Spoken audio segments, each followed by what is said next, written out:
Radio Network.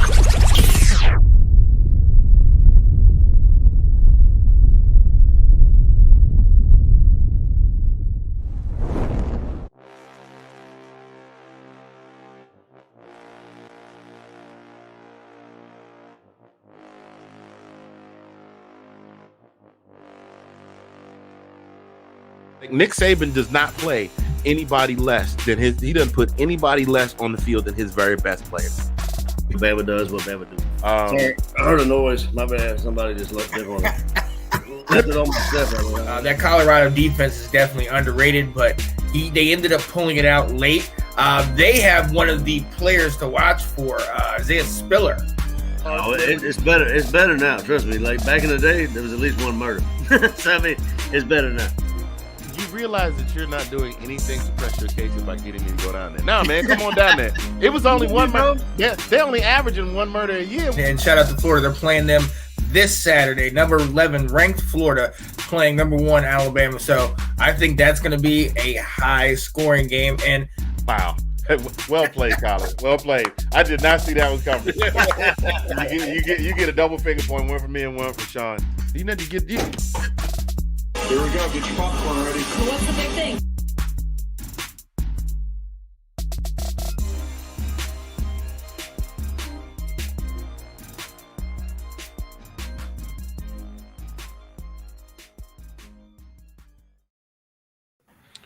Hello, ladies, gentlemen, boys, girls. Hope everybody's doing well. Hope everybody had a marvelous Christmas.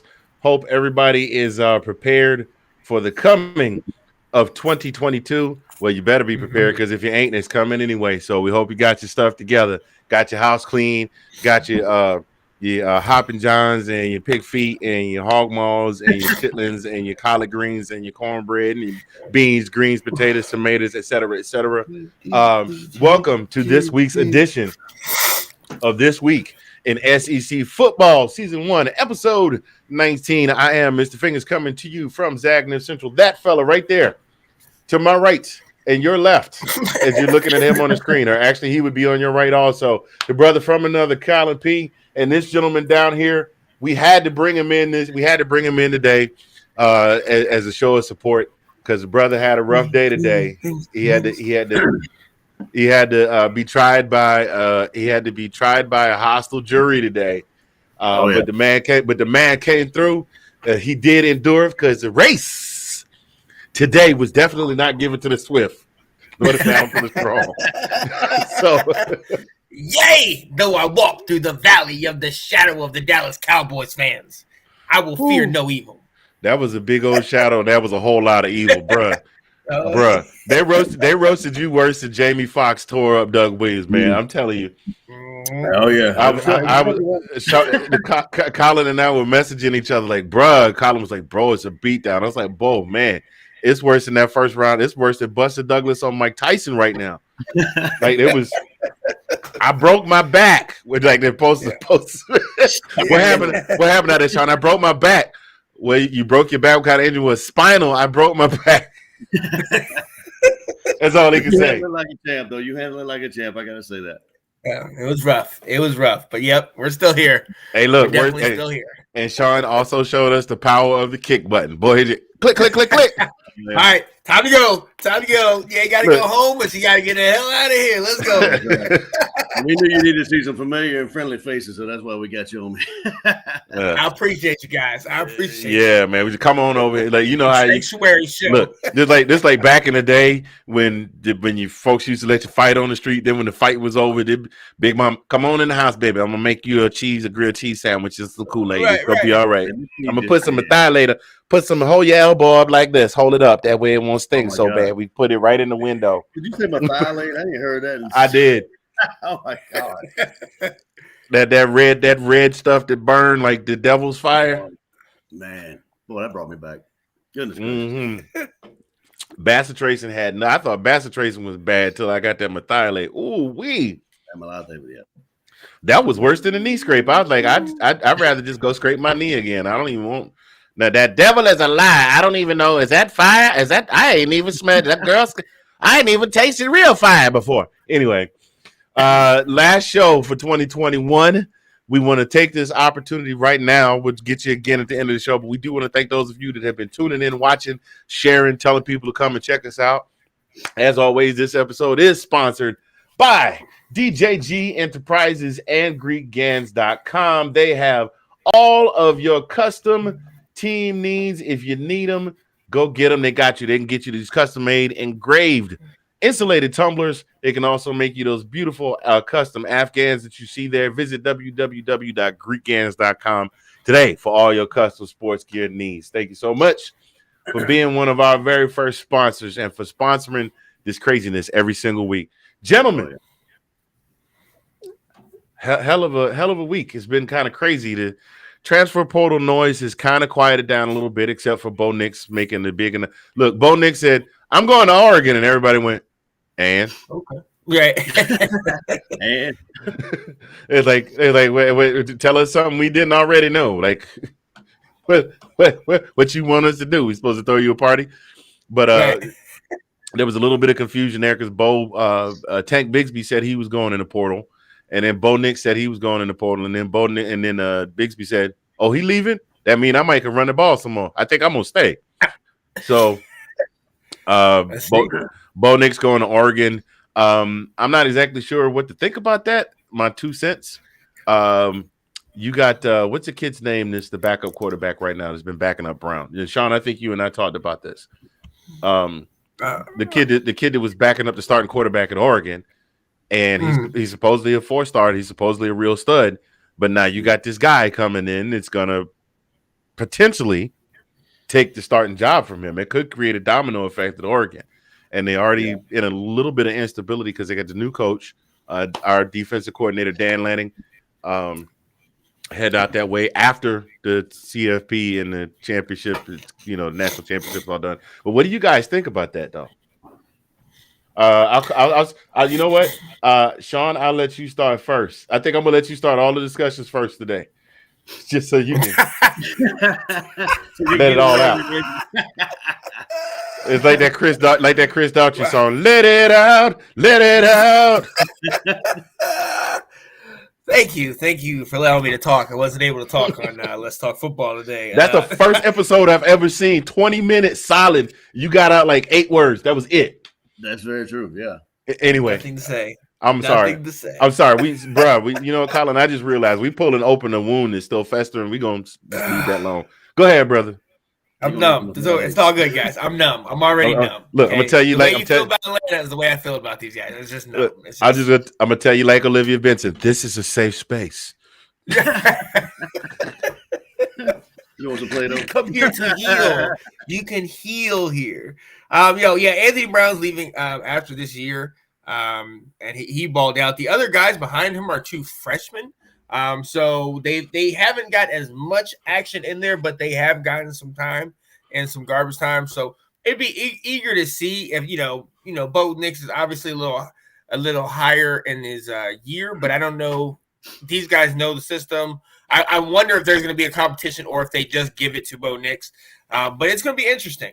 One of the things we talked about, let me check what your Dye is. Their running back. Yeah, their running back, Travis Dye, is a junior. He has been their leader this year with over 1,000 yards and 15 touchdowns. He has been definitely contributing major to the running game. Verdell was another one of their running backs, but he got hurt. He's also a junior. If they both come back, Bo Nix having that 2-headed monster, hopefully what that will do is make it so Bo Nix doesn't have to run so much. We always talk about him and Tank Bigsby, how it was like, I had to do it. He had to run. Hopefully, with the fact that you're playing Pac-12, which, as we all know, is kind of down right now, they're not the defense. That's not an SEC defense in the Pac-12.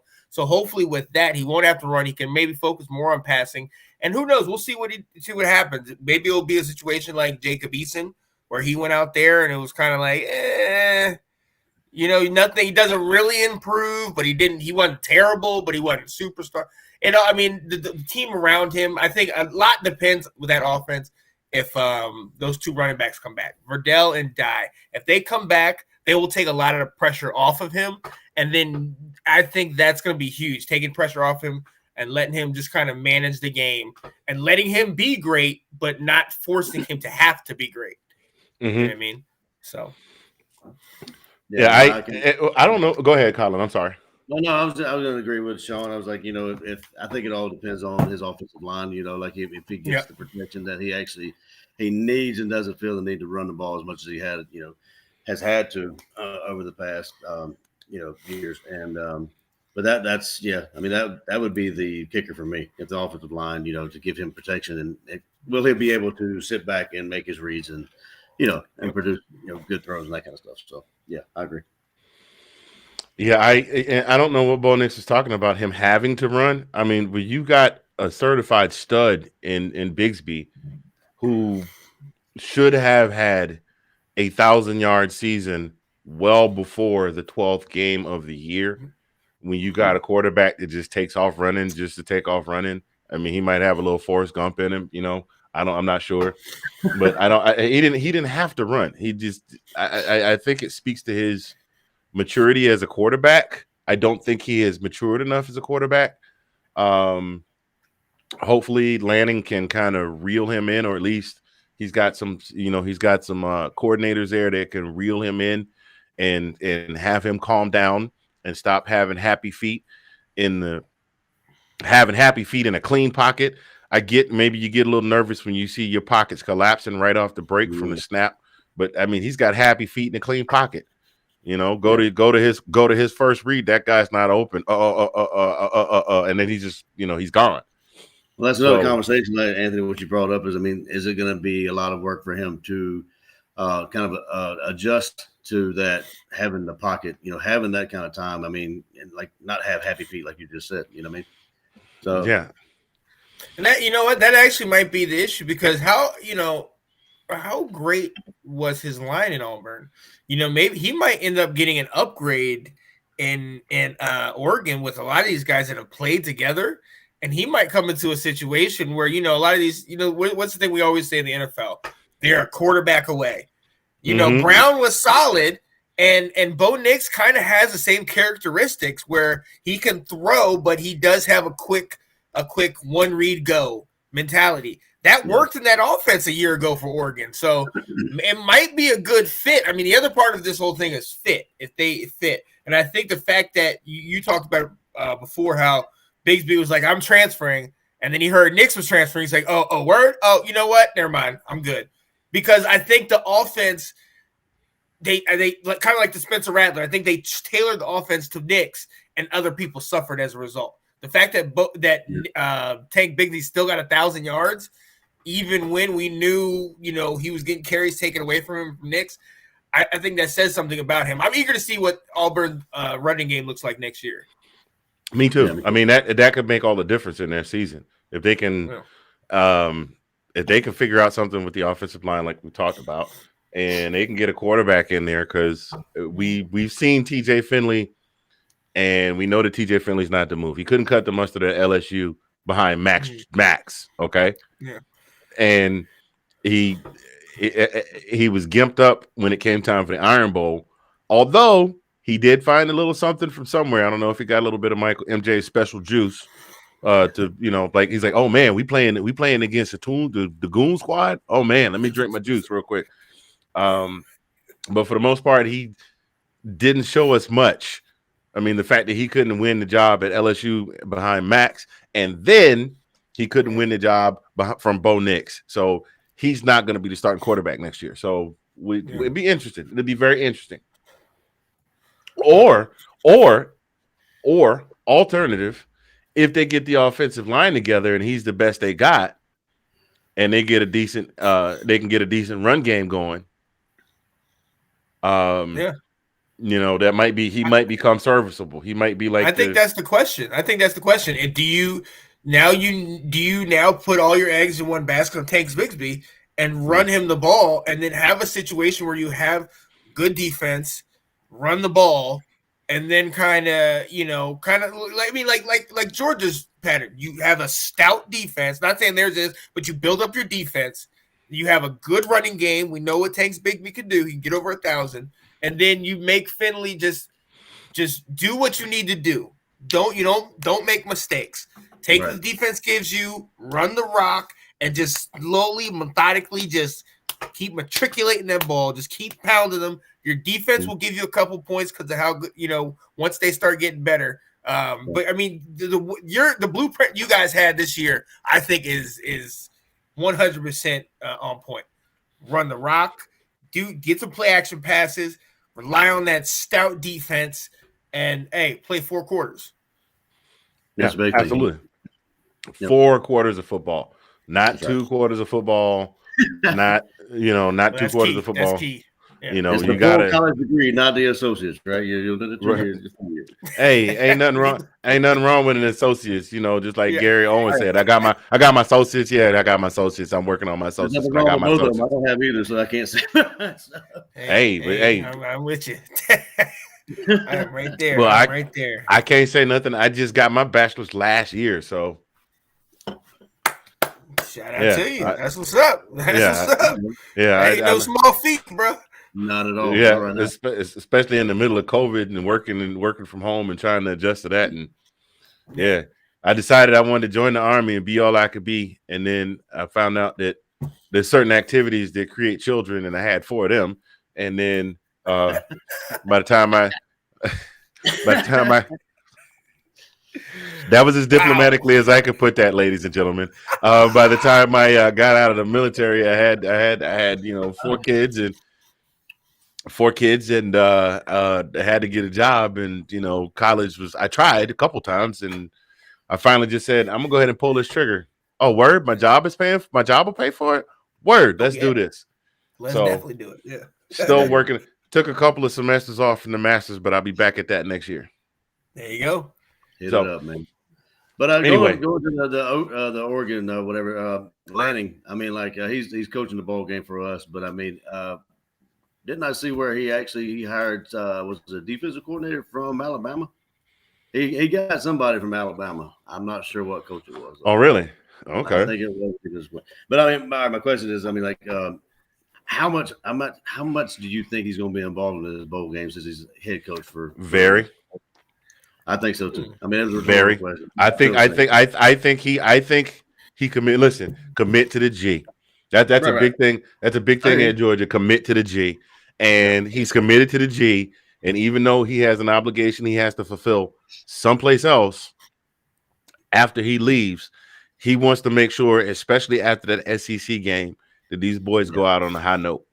Yeah, no, I agree. So this is not going to be a mollywhopping. I don't think this is going to be a mollywhopping like it was a couple weeks ago. I think they're going to come out swinging, and they're going to come out swinging hard. So, and plus that, those big dogs, them junkyard dogs are mad about that Alabama game. Mm-hmm. It should be.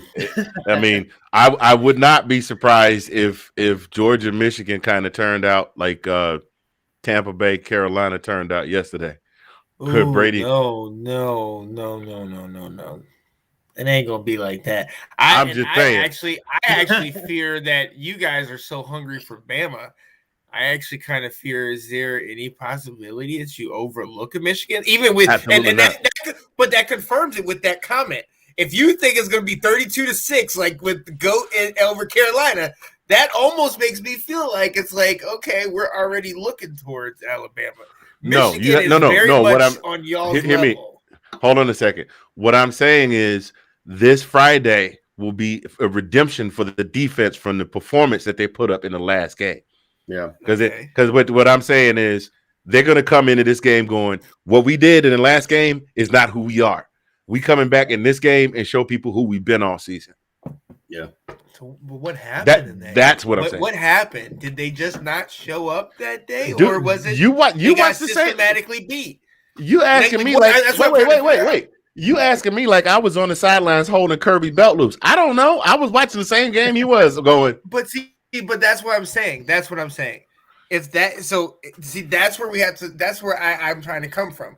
Was it a fluke? Then I can just go back to thinking, okay, they're stout, and they don't have to worry about it the rest of the year. Or is that something where I'm like, well, Michigan's actually a legit team. Alabama at the core is legit. Do I need to worry about this game? And then going forward, if they do play Alabama again, are we talking fluke? Or are we talking like this is what's going to happen again? Like that's one of the things where I'm kind of like, I don't think so. I think it is my thought that if we play Alabama again, if we beat Michigan and we wind up with Alabama again, this will not be a replay of Oregon versus Utah. Did you say Utes? Yeah, 2 Utes. What is a Ute? What is it? What is a Ute? I had to figure out a way to throw it in there somewhere. But it's not going to be a replay. Like Oregon got their butts kicked and made 0 adjustments. It came back and got their butts kicked again. Right. I think that I don't think there has been. I think this year is a better opportunity to win the CF, to win the whole shebang than it was in 2017. I sincerely believe that. There you go. And that's coming from the perspective of a fan who watched the Georgia defense have Alabama two downs away from winning the national championship. I think this team has a better opportunity to win the championship than that team 2 years ago. So I don't think that I chalk it up to a fluke. I will never be able to put a finger on what it was that happened. We may never know. There are conspiracy theorists that said that they were bought off, that Kirby was. There's no way that they just outright beat you. Like, there's no way that they just schemed. Oh, they did. You. They did. Oh, okay, they beat okay. But So that's what I was saying. Yeah, but the miscues were uncharacteristic. Like they'd never happened before. Like I'm saying, like leaving receivers uncovered, like the secondary. Right. Secondary is suspect, but that never happened during the whole season. Yeah, no. Even if why is this happening now? And it's like the defense couldn't even get penetration, like they've been getting. Not that Alabama did anything special. I mean, that's where I go back to them just being, they're still kids. They're still 17, 18, 19-year-olds. And when it comes to the brightest of bright lights, that's all that I can attribute that to. Because there was nothing that I saw in that game or leading up to that game that would have led me to the conclusion that we saw in that game. So that's why I'm kind of being like both sides. Well, right. Alabama has not played that well all year. Exactly. That's why I'm asking the fluke. That's why I'm asking the fluke. And here's my thing. I agree. We had some games this season where coming into the game, the teams were highly touted. Kentucky was ranked number 6 in the freaking nation. Okay, you had Chris Rodriguez who was running up and down the field on everybody. Levis was slinging the rock all over the field because they had Rodriguez in the backfield. So it was like, use the run, set up the pass. And they didn't do anything any differently than Alabama did, but Alabama was able to execute well. And all of the game, I mean, we had games where people were trying to take the deep shot against us. And I don't think we got burned but once. Against Tennessee. I think we were down by Tennessee at the beginning of the game. Yeah. The only team that burned us downfield all season was Tennessee. I mean, but Keely Ringo was back there. He was like, well, he's slinging a rock from his own 15. I'll take a 15-yard penalty to block this pass. You know what I'm saying?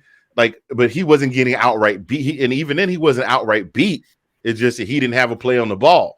You know what I'm saying? And so for these guys to just be, I don't know. They beat us. I can't speak to why we performed the way we did, but I can definitely say it's like Sean and Colin, you and I have been saying, all of us have been saying this all season long. If the other team is not performing, you are supposed to beat their ass. And that's exactly what Alabama did. We did not perform, and Alabama took full advantage all game long. Is there a blueprint? Did they supply a blueprint on how to get the job done? I don't think so. I mean, like I said, Kentucky was a good team coming into that game. Florida was decent coming into that game. Florida had taken Alabama to the wire. I can't do that. I have been on this show with you for 19 episodes. I can't give credit to Kentucky. I can't give credit to Florida right now.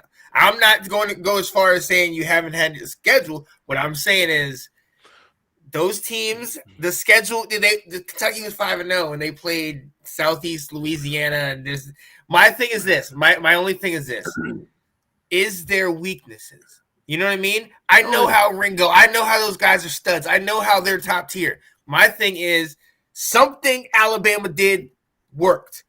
So whenever things if something messes up on me, I'm trying to figure out what it is that I'm doing.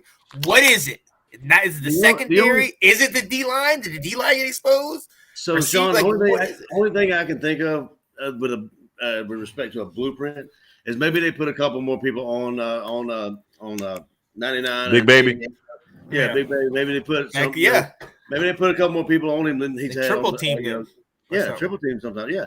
But I mean, as far as the blown coverages, I have no answer for that. I mean, I don't think anybody does. Like I'm saying, I don't know what. I mean, they were the same DBs that have been playing all year. I mean, how do they miss this kind of play? You know what I mean? Well, we also had the conversation. Colin, I don't remember if it was you and I, or if it was me and Nate, or if it was me and you, Sean, about something about the mystique of playing a team that you have a difficult time beating. Definitely. Like we talked about as the example we use Harbaugh with Ohio State. Yeah. Harbaugh wasn't able to beat Ohio State until a few weeks ago, and he's been playing them every single year.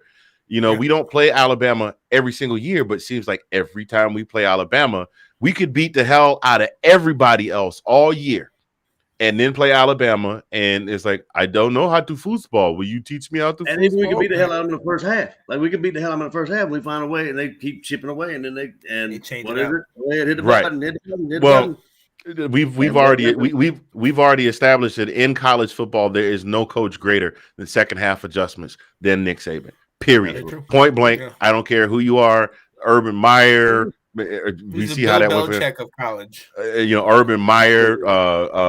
What's his name? Tressel. You can roll out all the great. Maybe Bobby Bowden. I'll give Bobby Bowden and Jimmy Johnson. But in the modern era, right now, in the last 15 years, can we put Urban Meyer at the bottom of that, please? Just because when I see Urban, all I see is Jags right now. I can't. Well, yeah, and I called his name because I was trying to think of Jim Tressel. Yeah, sweater vest.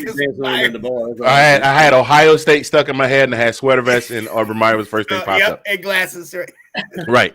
But I mean, maybe if you go back in the 90s, there was some great but right now, coaches that are actively coaching right now, I don't know a single coach that does better at second half adjustments than Nick Saban. I agree. I mean, even the season that Coach O had, they never really played from behind. That championship season, they just came out and just started beating people upside the head, and it was like, what you gonna do? You ain't gonna catch us. Yeah. And as we see, he's continuing to do that in the NFL, throwing for 525 against the Ravens yesterday. That boy is nasty. God. I love his quote too. He's like, hey, they did it to us. He said he kept the reason he was scoring up on them. He's like, hey, they did it to us. Y'all did it to us. No mercy. Yeah. Mm-hmm. It ain't no fun when the rabbit got the gun, is it? Anyway. Hey, which is why I understand. Let me make this public plea. I'm okay right now. I understand why I bore the brunt of all of the Redskins, all of the hate from the Cowboys, because a year ago I was unruly. I was no Dak. Oh, that doesn't. What does that mean? And I let them have it. I let them have it Thanksgiving Day, Christmas. I was raw. It wasn't right. So today I expect it. So be careful what you say. Just don't talk trash. Just sit back. I've learned that a long time ago. Like I've been very quiet on Facebook. I don't say a word. Not a word. I can't do it. Cannot do it. Can't do it. Can't do it. Right. That's all they're waiting on. It was rough. Bro, they could not wait to get it. Look, dog. Look, it was like, not to use this analogy, but it was almost like your first day in the penitentiary, and they were just looking at you like fresh meat on the line. Right. Like Terry Crews. Fresh fish on the line. With his lip going, fresh fish on the line. Then. I am a boy, Damon.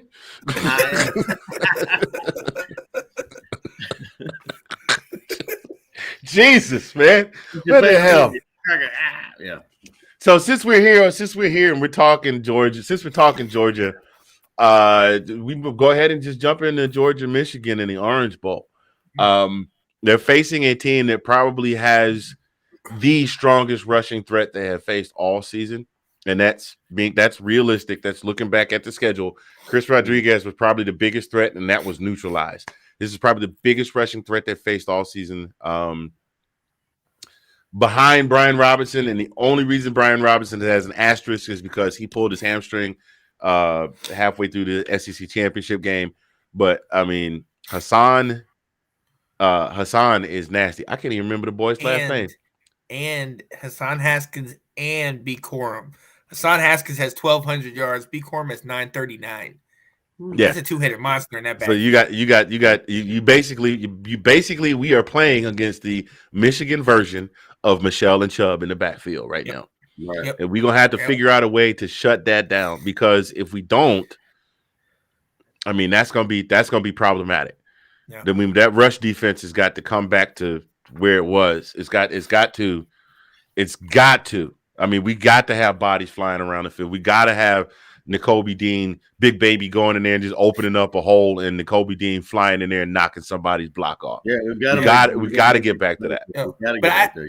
I cannot say this enough. They are almost a spitting image of you. McNamara doesn't throw the ball that much. He has just under 2,500 yards, but he doesn't make mistakes. 15 touchdowns, 4 interceptions. They run the rock. They play great defense, and their quarterback doesn't make mistakes. It is literally a mirror image of you guys. You guys run the rock. You play good you play great defense, and your quarterback does not make mistakes. I am so eager to see this game, because I think this is an even match. Like I am ready. Yeah, I think of the two games, this one is of the two games in the playoff implications. This game is probably the more evenly matched, I would say. Yeah. Just because Alabama's got weapons for day. Now Mechie's out for the season, and that's going to hurt. Oh yeah. And Robinson is I think he's still questionable. He probably will be a game day decision. Hopefully he'll play. I mean, hopefully for them he will play. But he probably, I mean, I pulled a hammy before. It doesn't just fix itself in a couple of weeks. Yeah. I mean, he's not going to be 100%. And he's one of those guys that he can either, if you give him a hole, he can barrel through the hole and break for daylight, or he also has that ability to stop and read the line. He can stop and read and cut.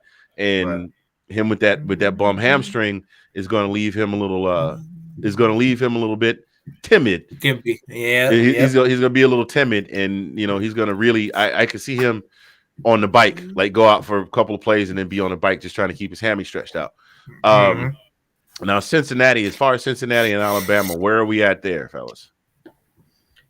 I mean, and let's be realistic. I will go ahead and give my take.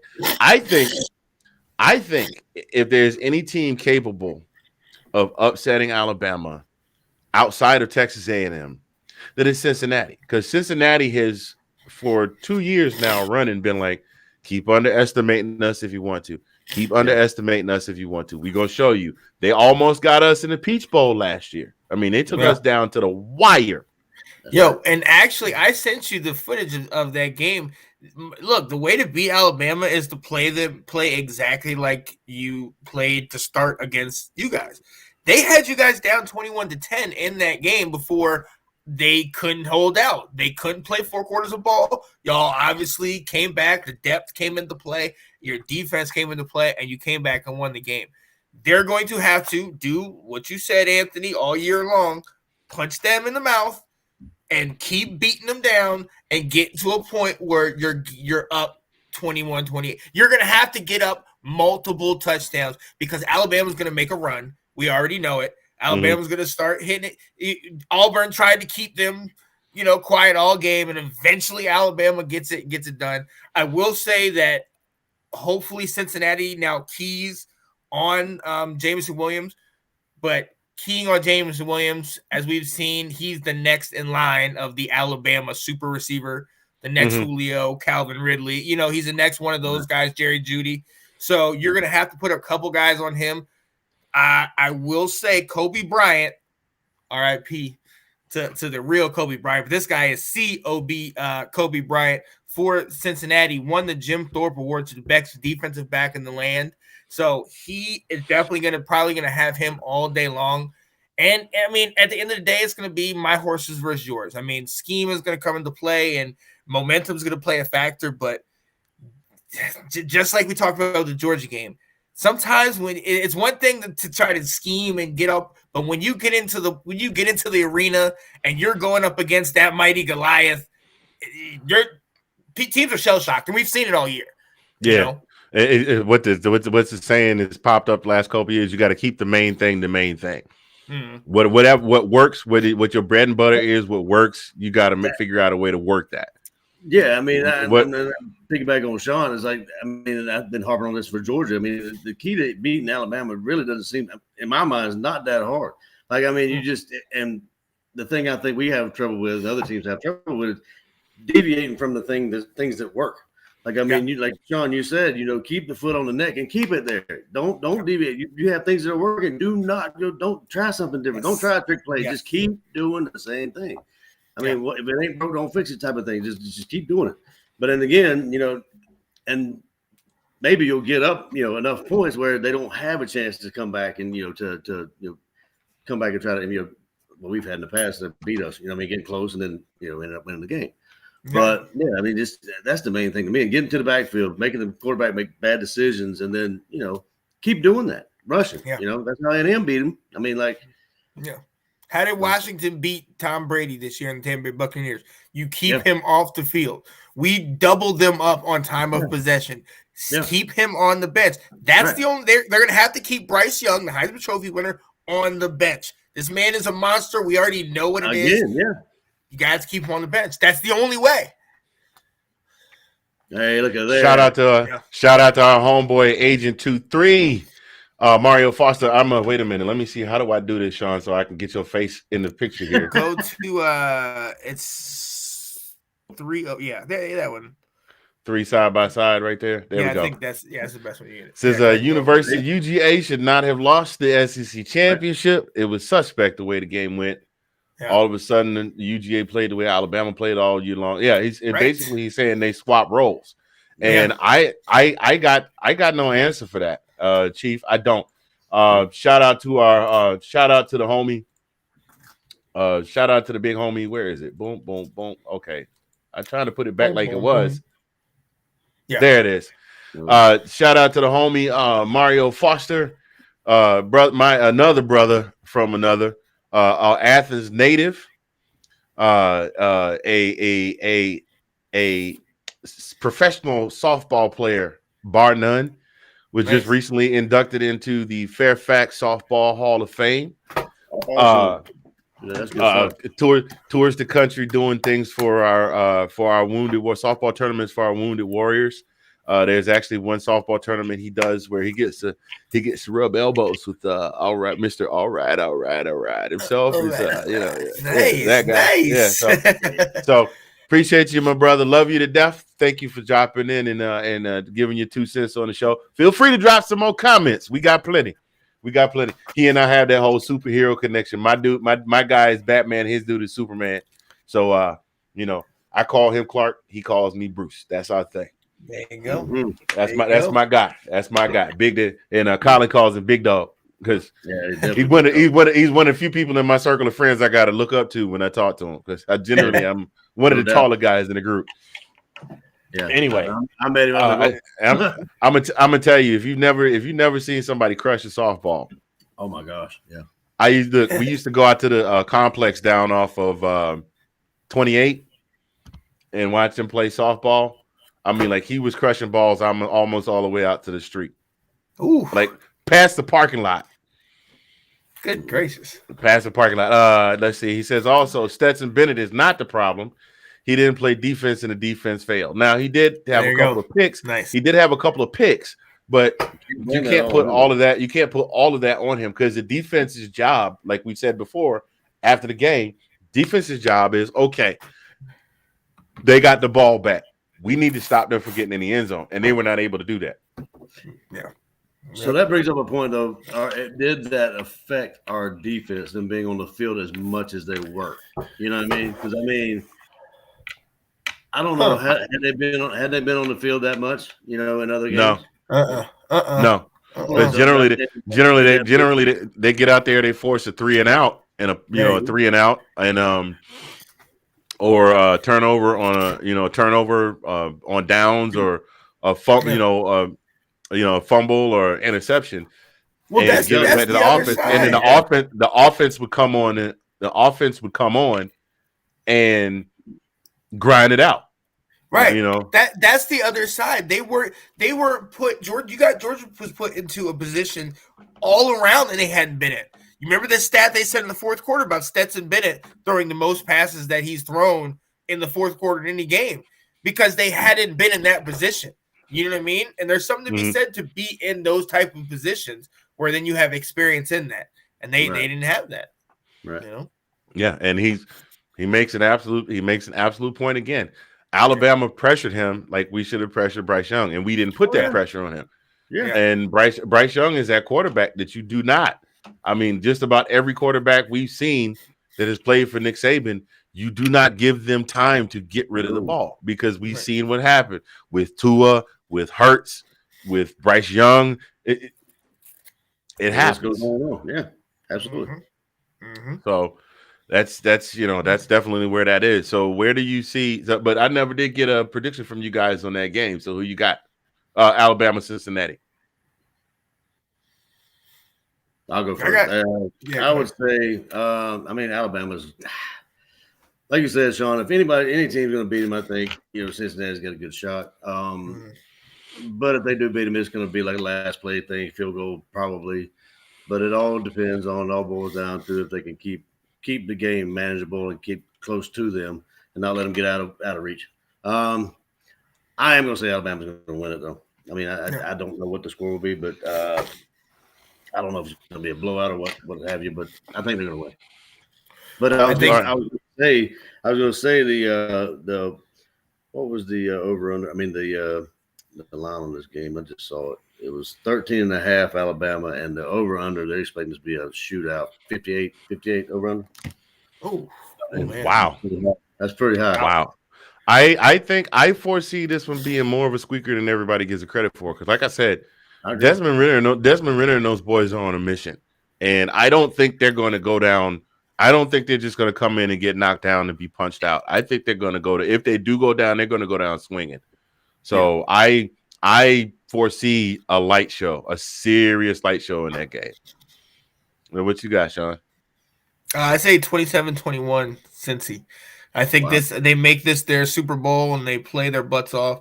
I think this might cause them though to lose the Natty because they're going to give everything. Because like you said, this is it. This is their platform to show everybody that they're the best thing. You know, and that they belong in the playoff. Right. I think this is going to be for them kind of like Boise State over Oklahoma. But the thing about Boise State over Oklahoma is Boise State didn't play anybody after that. You know, they didn't have to. So they were able to leave everything out on the field. I think Cincinnati is going to have to do that to beat Alabama. And I say it's going to be 27-21, and they're going to stop Alabama late in the game. But then I think after that, they're going to be beat by whoever wins your game. So, Sean, do you think Alabama's going to overlook? You think there's a possibility that they will overlook Cincinnati? I mean, I don't know if Saban will let his team do that or they do that. But come on, man, you know Saban. You know Saban loves feeding his team that rat poison. Yeah, right. That rat poison was delicious. I don't think it's going to be an overlook situation. I think Cincinnati's going to literally come out swinging.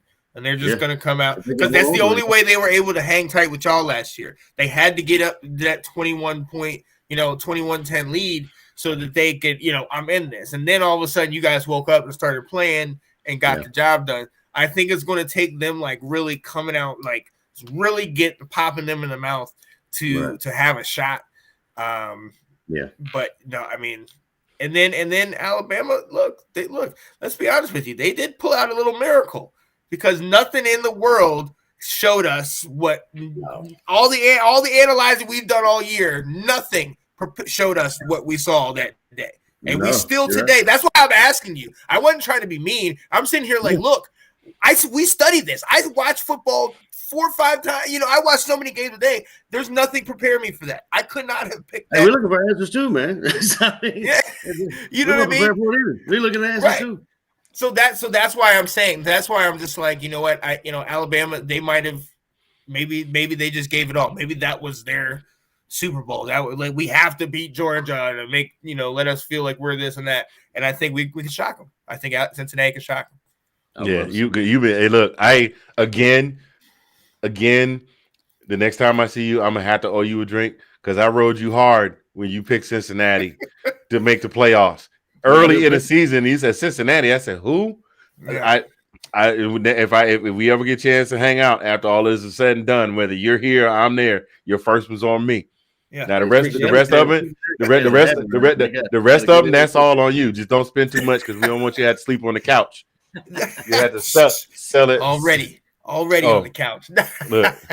So, hey, those of you that have just joined us in the last few minutes, welcome to This Week in SEC Football. I am Mr. Fingers from Zachman Central, along with my co-host here, the brother from another Colin, and my homie, the shout-out king, Sean Spencer, who's doing a lot better after an unfortunate incident earlier today that we won't get into the details of. This particular segment, we're not really moving into a segment, but I do need to give them their props and their shout-out. Brought to you, ladies and gentlemen, by 1906 Tees. Yeah. This is another place where you can get all of your custom gear made, custom tees. I got to talk to my dude because I got to talk to my guy because he's supposed to be working on one for me, and I don't have one. I have to talk to him, but get at him today. He will hook you up. You got the email, you got the address right there, squareup.com/store/1906 Tees. Visit him today to get your custom sports gear. Thank you so much for being a segment sponsor of the show. We're going to keep this thing moving and get into some of these other bowl games because we don't want to spend the whole show. I mean, we could. We don't want to spend the whole show talking Georgia because we basically just said Georgia, Alabama, who's going to win. Tomorrow night, we got the Birmingham Bowl. We got number 20 Houston versus Auburn. And we're just going to kind of go round robin on this, let you guys give your thoughts on this one. Auburn comes in at 6-6. Houston, ranked number 20, comes in at 11-2. What do you got? Well, actually, I'll give my take on. Sean, I'm sorry. I said I was going to let you go first, so we'll go to you. I'm fine. Okay, I'm fine. I'm blinking. I'm fine. All right? I'm okay. All right, I'm not on suicide watch anymore. Dang God, I got through. Right? You know what happens when your woman says she's fine, right? You're right. Well, exactly. I'm fine. I'm fine. Right now, into the world. Right. Hey, Houston. Shout out to Houston, number 20 ranked. They only got 2 losses. One of them being to Cincinnati in the conference championship. I think the other one's like the Southern Miss, somebody really bad. But hey, the coach of Houston, Texas Tech, right? The coach of Houston is the same coach that used to coach over at West Virginia. Had them going. He would Will Greer was his quarterback. Always had them kind of like they always lose 2 or 3 games, but they'd always be in the hunt. He's a good coach. He had Derek King last year, but then Derek King transferred to Miami. But Houston they're a solid team. They're a solid program. And with the fact that Auburn has the transfers and the people out, I'm not necessarily sure who's playing. I got Houston in this one. I want to say about 35-21. All right, Colin, we gonna come to you. What you got, man? Yeah, I agree with Sean. So we don't know we don't know if Bo Nix is playing in this bowl game. Probably not. He's not. No. He's not. Okay. Yeah, I would go with Houston too because they're always in the conversation. I mean, they've been in the conversation for a couple of years. I mean, in and out of the top 20, top 25. I guess the line is actually Auburn by 2, which I think Houston's going to win it outright. They predicted to be a high scoring game, 51. So, I mean, I don't know, man. I'll go Houston 28-21. We'll go that way. Well, here's what I got for my. I'm gonna pull a Nate Snell. Let me check my notes. Shout out to our guy Nate Snell, host of the Big Nate podcast, doing big things over there, Mr. Late Night. You gotta kind of take a nap after you get off work so you can catch him when he comes on because you can't work a full work day and do all your other stuff and then stay on. And he's kind of like Nick at Night except with ESPN, but different. Right. Yeah. Right. I just said, has he been in the comments? I just sent him the link. Because I was like, I haven't heard from him. I don't know, man. He might be prepping for his show because he's moving over to the same platform. So he's trying to work all the ins and outs of figuring out how to work this. This is what I got. We got Houston at 11-2 with the number 7 overall defense in the country. Yeah. And the number 4 scoring defense. They've only allowed 16 points per game. And then Auburn at 6-6 at number 59 overall defense. The number 33 scoring defense in the country, 22 points per game. They got no Bo Nix. Finley is definitely not the move. And like I said, the only losses that Houston has had, the Texas Tech was probably a fluke. It was probably maybe early season nerves, but they managed to rejuvenate that. And the only other loss they had was to the conference champion, who's now in the CFP. So edge on this one's definitely going to Houston for me. There's no way. I mean, Harson's got to reach deep in his bag of tricks if they're going to beat Houston for this one. That's what we got for the Birmingham Bowl. All right, moving on to the Liberty Bowl, which is going to be same day, 6:45 p.m. Eastern on ESPN. Speaking of Texas Tech, it features 6-6 Texas Tech versus 7-5 Mississippi State. Colin, I'm going to come to you first. What you got? Let's see. Let's see. I'm going to go with Mississippi State. I'm just looking at the line here. Just like Rogers. I mean, he's balled out this year. He's got over 4,000 yards passing and 35 touchdowns, 8 interceptions. That's what they got. ESPN. ESPN's got him at Mississippi State's got him by 10. Over-under's 58. Yeah, I say Mississippi State probably 35-24. That way. All right, Sean, coming your way. What you got, sir? Oh man, I kind of got to agree with you. I mean, I wasn't necessarily sold on them before, but Mike Leach, that offense, Will Rogers, one of the top 5 passers in the country. That offense moves and grooves, man. And they, if I'm not mistaken, wasn't it them that beat Texas A&M right before Texas A&M beat Alabama? Was it Mississippi State? I'm not sure. Yeah, 26-22, Sean. Yeah. So, shout out to them. We know what their passing offense is like. Texas Tech has had a history of having that kind of passing offense. This is where Patrick Mahomes came from. We know they put the ball up there. They throw it all the time. So I'm looking for a high-scoring game on this one. But I think Mississippi State will get the W. I'm saying like 45-35. Yeah, I'm going to go ahead and make this one unanimous. I gave the edge to Mississippi State also. Number 1 factor in this game, Will Rogers. I mean, you got a guy that throws for 4,000 yards. I mean, he is averaging 370 yards per game.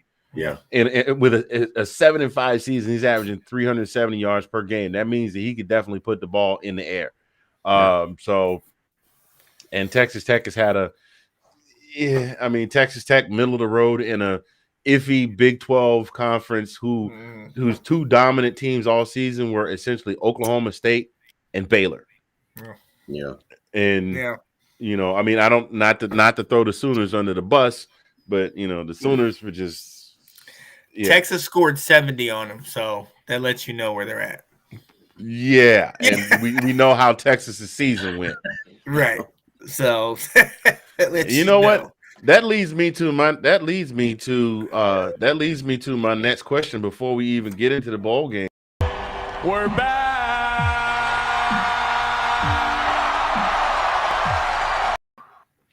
Are they back yet? We'll see. Once they get, let's see Sark once he gets his recruits. Once Sark gets his recruits, let's see. But not right now. No, not at all. Not at all. Yeah, and they scored 7. Well, actually, they were back for a hot second during the beginning of the season. Yeah, they played Oklahoma, and then it was a wrap. Let's see here. We got some more comments rolling in. Thank you for joining us, those of you that are hanging out with us today. From Kenneth Brown, it says UGA would look much better with safety Chris Smith playing. Hurt his knee against Tennessee and didn't start against Alabama. They started a 5th-year senior who never started. You know what? Hey, there you go. Hey, that's a thought. Maybe it's time to throw some fresh blood in there to rejuvenate the troops and get everybody back refocused. Kenneth, thank you so much for joining the show. Appreciate you. Of course, my wife would make. Okay, I'm gonna read you guys a text right now. My wife says, "I want Italian. Do you want me to order you some chicken fettuccine? Speak now, or I'm gonna order for you." We're in, baby. Hang on a second. Let me see if she hears me. Yes, order me some chicken fettuccine, please. Thank you. Is it DoorDash? I love you. Mustard too. DoorDash, bottle of mustard.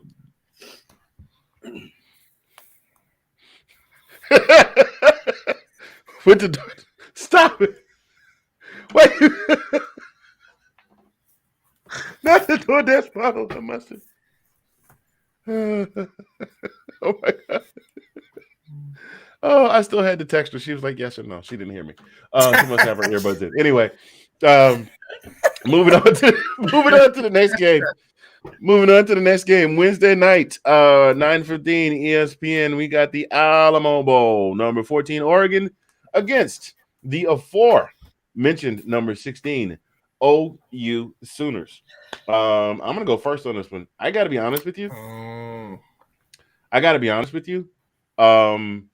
Oregon struggled to find their identity this season. They were up, they were down, they were up, they were down. I mean, they beat Ohio State early in the season, didn't they? That was them. That Oregon did, yes. Oregon did, yeah. And after that win, it seemed like they were on a tear, but then they kind of struggled during the middle of the season. And of course, then we know what happened when it came down to the conference championship. Did you say Utes? Yeah, 2 Utes. What is a Ute? What's a Ute? And then we know how that went. And then a couple of weeks later, they were like, "Who we playing in the game for the conference championship, Coach?" And Coach went, Did you say Utes? Yeah, 2 Utes.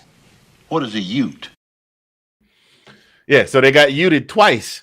And yeah, that's a verb. I just made that up. Hey, Colin, write that down. Uted. Write that one down, Colin. Uted. We're coming up with t-shirt. We're coming up with t-shirt ideas on the fly, y'all. We got speaking of, we got fly gear over in the Zagnif apparel shop on Spread Shop. We got our Colin's catch. Bama does what Bama do. And then we got the lie that Lincoln Riley never told out loud. We got one coming for the Atlanta Falcons. Is we not talking leather helmets, and now we got you've been Uted. That's what we've been Uted. If it weren't for the fact I would have to pay name, image, and likeness to have Joe Pesci on the shirt. What I'm gonna do is I'll find a picture of that tuxedo, and then some kind of way to. Are you mocking me, Mr. Gambini? Mocking you, Judge? No. I think I get the point. No, I don't think you do. Now you're in contempt of court. Anyway, moving this thing along. Oregon versus Oklahoma. I got this pretty even. Oregon struggled to find their identity after a couple of losses in the season. And then, of course, we know how the end of their season went. And OU, the question is going to forever be asked going forward is how distracted was Lincoln Riley during the season? Because he had this backdoor deal working pretty much from the couple of months after they announced that OU and Texas, like basically he let OU make this move to the SEC knowing that he was planning on leaving. Yeah. So he's pretty much been distracted all season. Then you had the quarterback controversy and yada, yada. So I pretty much got them even up. I don't know what the line or the over under is. Bro, I was going to say, y'all both will be surprised at this. I got it right here. So you got Oklahoma by 7. You're over under 60. But ESPN has them Oklahoma as a 70% win. And really? Yeah. So, I mean that surprised the hell out of me. So yeah, and then you got Oregon. Then to boot, you've got Oregon with no coach because Lanning is going to stay with us until the season is done, and so they're going to have an interim coach. And you got OU. Is Venables going to coach the bowl game? I don't know. So both teams are new coaches and quarterback controversies already brewing in Oregon and all kinds of stuff. So we'll see. We'll see. Colin, what you got? I mean, I don't know. I mean, I'm just looking at this. I'm just kind of I'm surprised at what the ESPN's got here. But yeah, I mean, all that off the field stuff I mean, it's gonna definitely got to play a part in this, and the coaching and stuff. I think I'll go OU on this one. I mean, I think OU is gonna pull the upset here.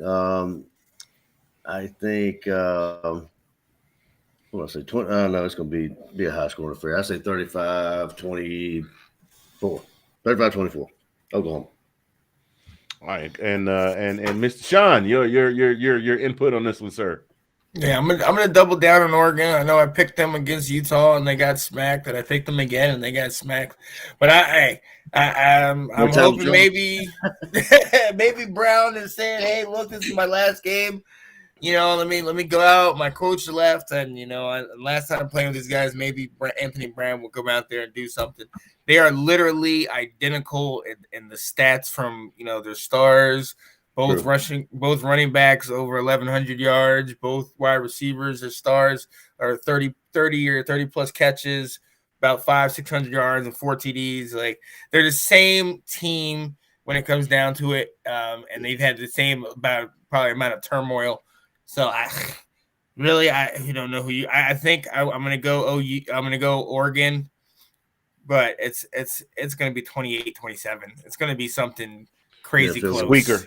Yeah. I thought you were going to say taste the soup, and you said, I thought you would say, taste the soup. That's what I thought you were going with that. I was ready for you. He said, "Where's the spoon?" Yeah, beat Joe Lewis's ass. Sorry, my bad. Wrong movie. Yeah, Joe Lewis was 175 years old when he fought. Anyway, keeping this thing going. And you lying. You ain't never met Martin Luther King. Not the wind out of me. Yes, he did. No, he did not. What your head look like that for, boy? See, y'all just got me started. Don't get me started. We'll be here all day. Hey, who gonna clean up all these flowers? Right. What is this, McDowell's? The place down on Queens Boulevard where the boy works. My son works. Okay, moving on along. The Duke's Mayo Bowl Thursday. The Duke's Mayo Bowl, dude. Right. I'm sorry. That is right. That is right. Hey, most important bowl of the year. We're gonna call this one. We're gonna call this one they call it the Duke's Mayo Bowl. They might as well call it the Carolina Bowl because it features North versus South. The Tar Heels of North Carolina versus the Gamecocks of South Carolina. I'm gonna be completely honest. Is this going to be Kenny Howell's redemption song? Who? Sam Howell? Sam Howell, thank you. I'm mixing Sam Howell and Kenny Pickett together. Yeah. And listen, before we go any further, if we start talking Los Angeles Rams and I say Tim, y'all just go, just cut me off. Okay. Just cut me off. It's Sean. I'm working with Sean right now. It's Sean McVay, not the other guy. So yeah, you think this is gonna be Howell's redemption song? Hey, look, I don't know. There's two sides to it, man. Everybody expected him. He was a Heisman hopeful, but with the amount of things that he lost to the draft and what his running backs and receivers are doing in the NFL right now, it's to be noted that this was expected. I would love to say we've had games 2 or 3. We put up 59 against Virginia. We put up 59, I think, against Duke. We've had games where he just blows the top off and he just dominates. And then we've also had games that we've lost that we definitely should not have lost. So I think this year, especially in this game, with how South Carolina, man, they've been on a run. We talked about them. They gained momentum as the season went on. Howell needs to get the job done, but you just talked about this right before you came on with us, peaking at the right time. Exactly. So, hey, look, one thing that I am sure of, and one thing that I'm very happy of, and we've talked about this many times, is Sam Howell playing in this game lets me know he's for sure coming back next year. Good. Playing this game. Pray for no injury. Hey, if we get a W, we get a W. I'm just glad I get to see my team play one more time. In all reality, I'm going to say 45-34 North Carolina. Hopefully we go out. You think it's gonna be that? You think it's gonna be that much of a margin of victory? I mean, but just to put my 2 cents in there, South Carolina, like you said, something Shane said to those boys got them all sparked up, and they scored that walk-off touchdown against who was it that they beat with the walk-off touchdown? I forgot who it was. It was like 21-20. Auburn, probably. That's probably the one you're talking about. It was Auburn, 21-17. And they got mollywop right after by Clemson, though. I mean, like, Clemson. Well, again, peaking at the right time. Clemson. I think the thing with Clemson is not to sidetrack, but the thing with Clemson was once Clemson lost those first couple of games, and the spotlight fell off them, and they tumbled down into the lower ranks and eventually out of the rankings, the top 25. Right. And the spotlight was off. They were able to refocus. I mean, remember we did the show, and I was like, "Holy crap, they're 8-4. When did they win 8 games?" Yeah. So, peaking at the right time. So they did what they needed to do. They also lost to Missouri, and they were that close. That whisper. I mean, it came down to week 12. They were whisper close to getting a shot to play in the conference championship. So, but I don't know. I think it's going to be closer. I think it's going to be. You know what? I would say it'll probably be in the 30s, but I say it'll be more like 31-37 in North Carolina. I'm still giving the edge to the Tar Heels, but I think it'll be 31-37, something like that. Not quite as big a blowout there as you said. And Colin, what you got, sir? Yeah, I mean, I'm gonna go with UNC. I mean, line is 9 points to the UNC way, and what do you have? 58 over under. Yeah, I mean, I'm looking at the stats for the quarterback there, Howell and Chandler and Downs. Looks like they're. I mean, it's a big gap between what South Carolina's done. I mean, of course, they've won some hard games and some notable games, but I think UNC's gonna beat them. Trying to give a score 30. I'd go 35-21 is what I'll do. It's gonna be that big. All right. Cool beans. It's gonna be interesting. Yep. All right, keeping this thing moving on along. Sean needs some light in his life after getting beat down. I appreciate it, guys. You gonna make you gonna make my man have a PTSD episode on you. He'll go full private Joker on you. Hey, don't get some methylate. Everything will be all right. Get some methylate. Cowboys, 42 points in the first half. Oh my God. He's gonna be standing in his bathroom at 3:00 in the morning. This is my rifle. There are many like it, but this one is mine. Moving right along, Thursday night at 3 p.m. on ESPN, the Music City Bowl, Tennessee Volunteers versus Purdue. Tennessee, another team that, while they did not perform as well as they wanted to, they still outperformed everyone's expectations of them for the season. So, oh man, oh snap! Look who's in the building. Our boy Ab Lowe in the building. What's up, Ab? The shirtless wonder. We still repping it, Ab. I'm still here. He's showing some love. He's showing some love. And Kenneth Brown says Oregon because I don't owe you. Hey. Okay, Kenneth, give me a shout in the comments that if you are an Oklahoma fan, I'm guessing maybe. Drop in the comments. We might be able to do a little something for you. We might have some swag for you that you might like. Keeping this thing moving along. Tennessee, we said they underperformed, but they still exceeded everyone's expectations for this year. Everybody's kind of high on the hog on their coach. But we know that Purdue, they've taken to calling them the spoiler makers after several tremendous upset wins that they've managed to pull off over the last few years. I mean, some notables being Notre Dame. Who did they beat this year? Who was it that they beat this year? That they were was it Wisconsin that they beat? Michigan State when they were up in there. They beat who else? They beat somebody else. Iowa. Yeah. So so you got the Purdue Spoiler Makers versus the up and coming Volunteers. Our boy Ab says the Volunteers will volunteer a win as long as they're not volunteering us any condiments. I think we'll be able to get these. So To those of y'all just joining us, thank you for joining us this week in the SEC football. I'm Mr. Fingers. That's the brother from another, Colin. That gentleman down there, most of you know him. He is the godfather of the Let's Talk Football series of shows.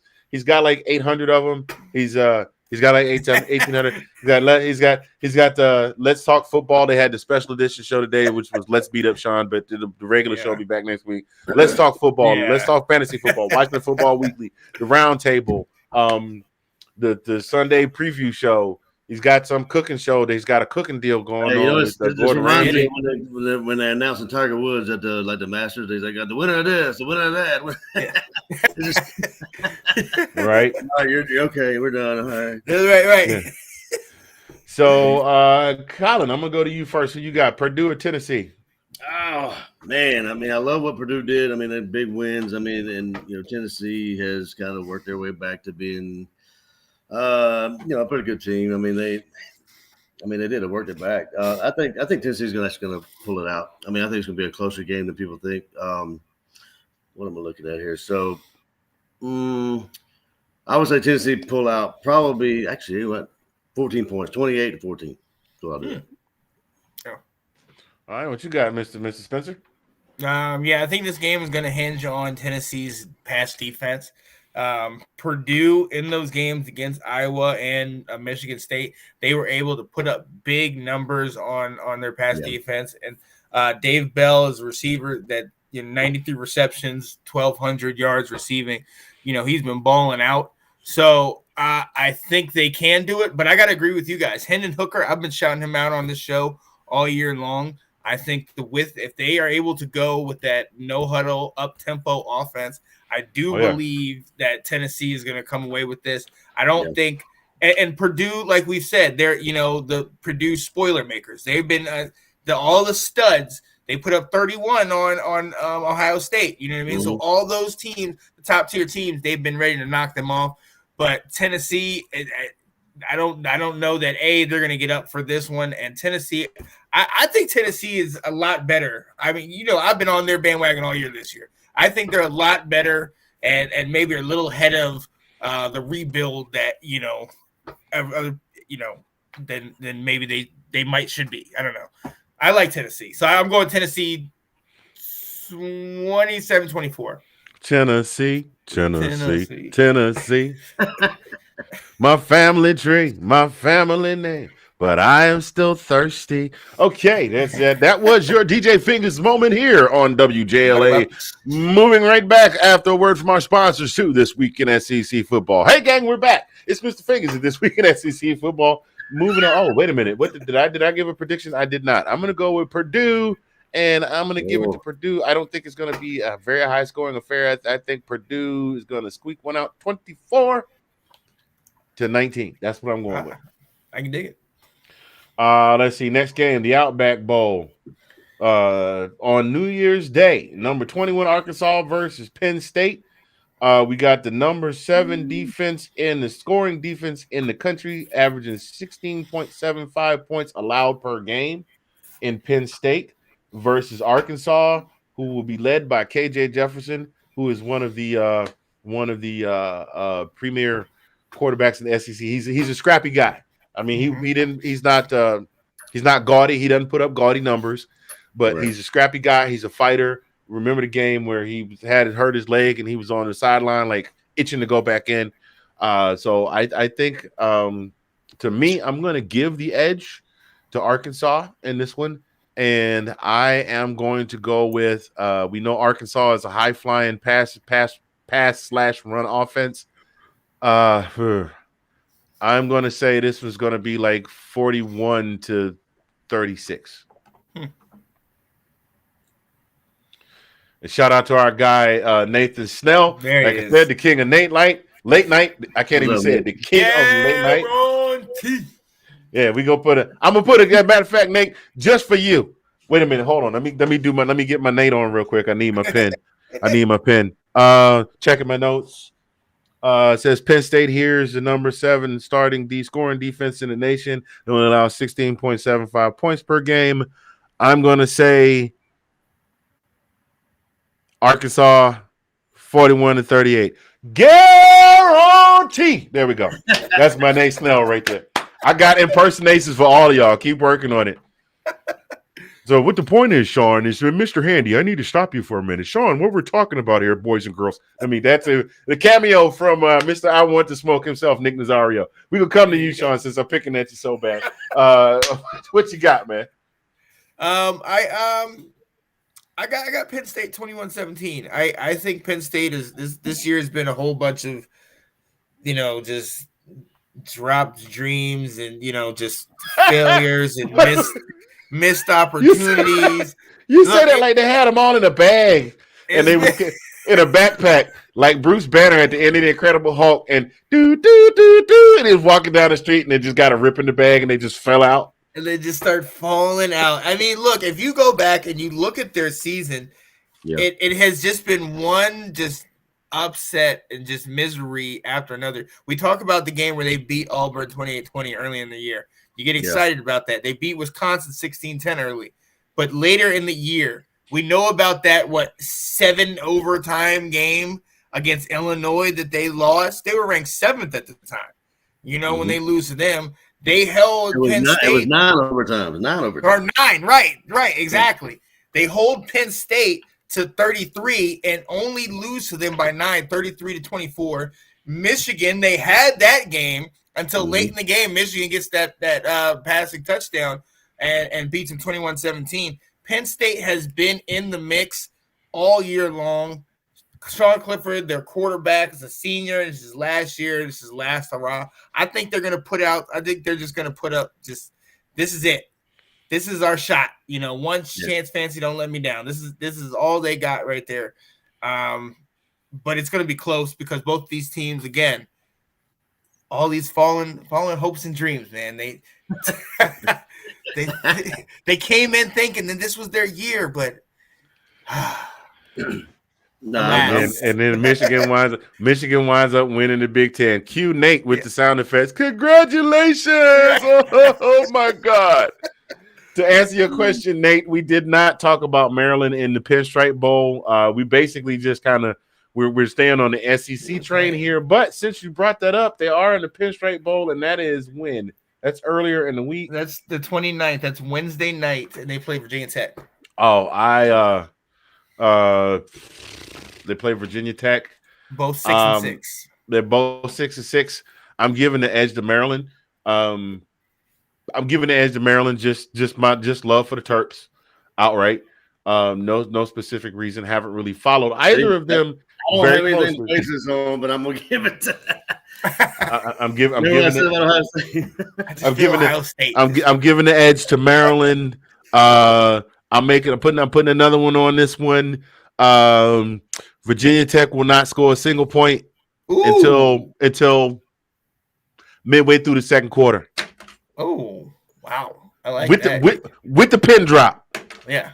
I'm going to stick with you guys. Maryland, Tulia Tagovailoa, hopefully he can do his thing. Shout out to them. They're really building something over there. And not get hurt. Nathan.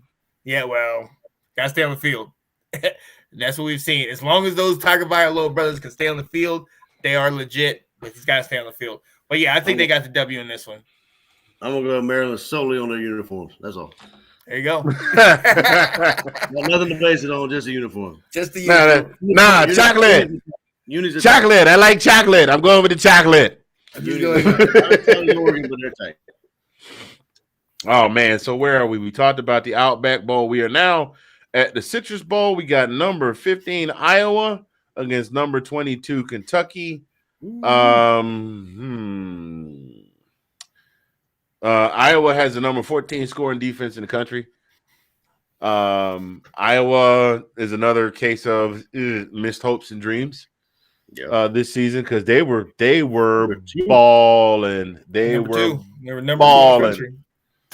All they had to do was win out, and they couldn't get it done. I think Iowa has something to prove in this game.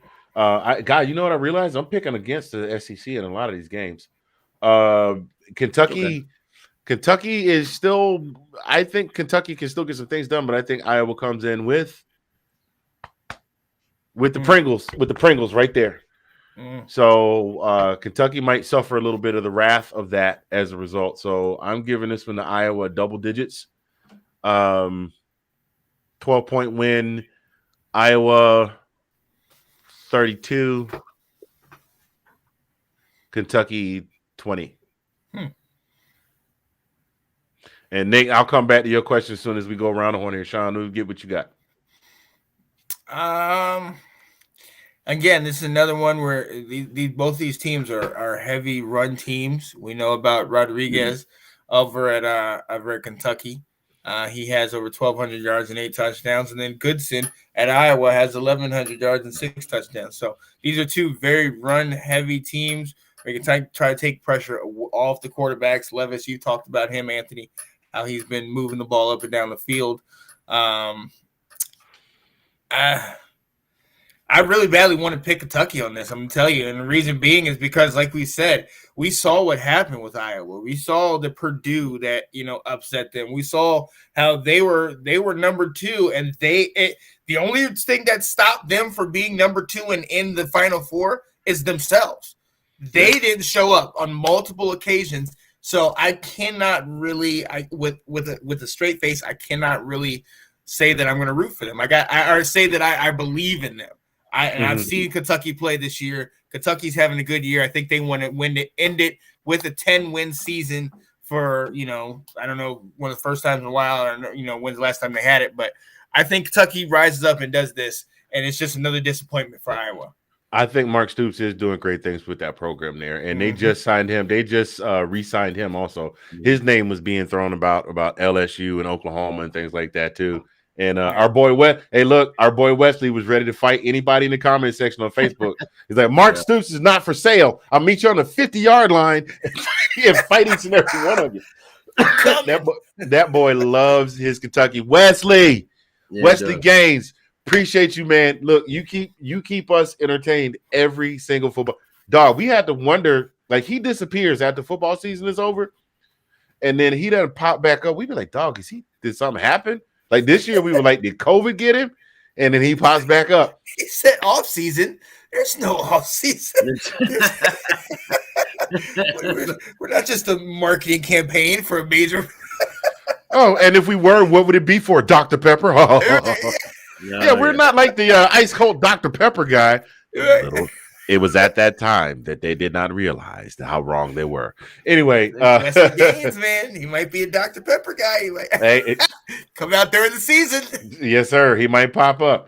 All right, we're gonna do these last two. We're gonna do these last two. Oh, my bad. I didn't. My bad. I thought you did already. I'm sorry. No, but I'm going with Kentucky though. I was just saying, like, just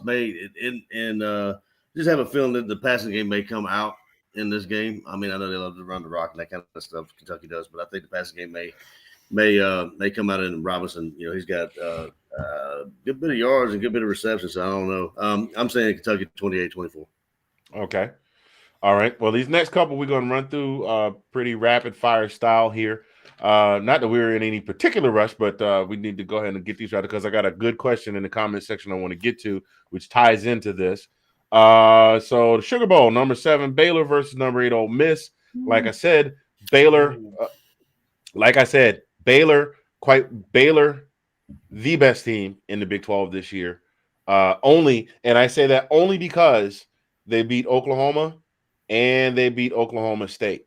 Now, whether or not they're the absolute best team, who knows? But they are the Big 12 champion. And then you got Ole Miss with Matt Corral and that $1 million arm, and he's also running full.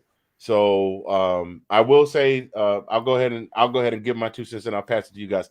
Baylor was able to shut down the rushing attack for both Oklahoma State and Kennedy Brooks at OU, and that's all I have to say about that. So that's where I'm giving the edge to Baylor, but I think it's going to be close, and I think it's going to be a shootout. And I think it's going to be one of those games that's going to be in the low 40s. I think like 46-42 or something like that. But I'm giving the edge to Baylor. So where you going, Colin? Yeah, I'm going with Baylor as well.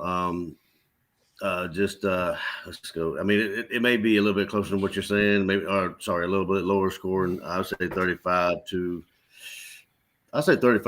It'd be like a field goal type situation.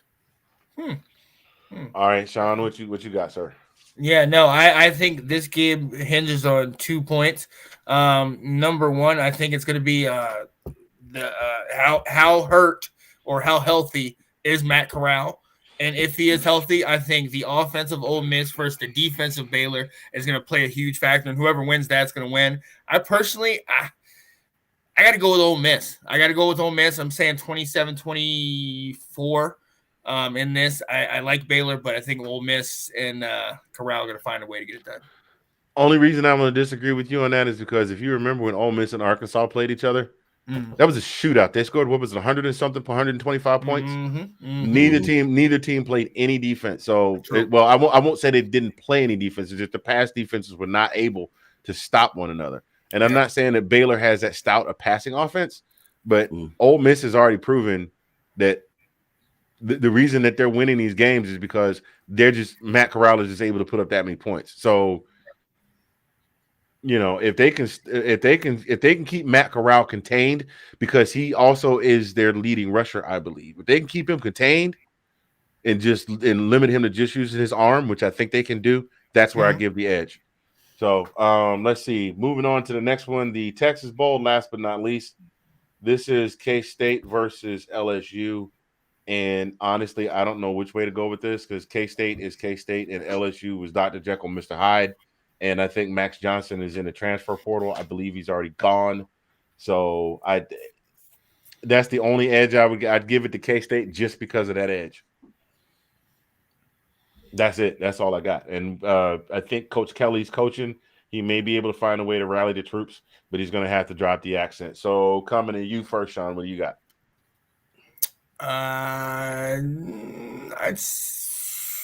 You said Max Johnson's not playing? I don't believe he is, because I think he entered the transfer portal. Okay. Well, if he is not playing, then I'm going to have to say KC 35-14.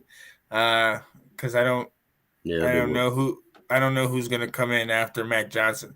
And if Mac Johnson's playing, I'd be like, yo, this might be a shootout, and maybe I'd probably go LSU's direction, but I don't know who the backup is, and then I don't know who's coaching. I don't know anything right now.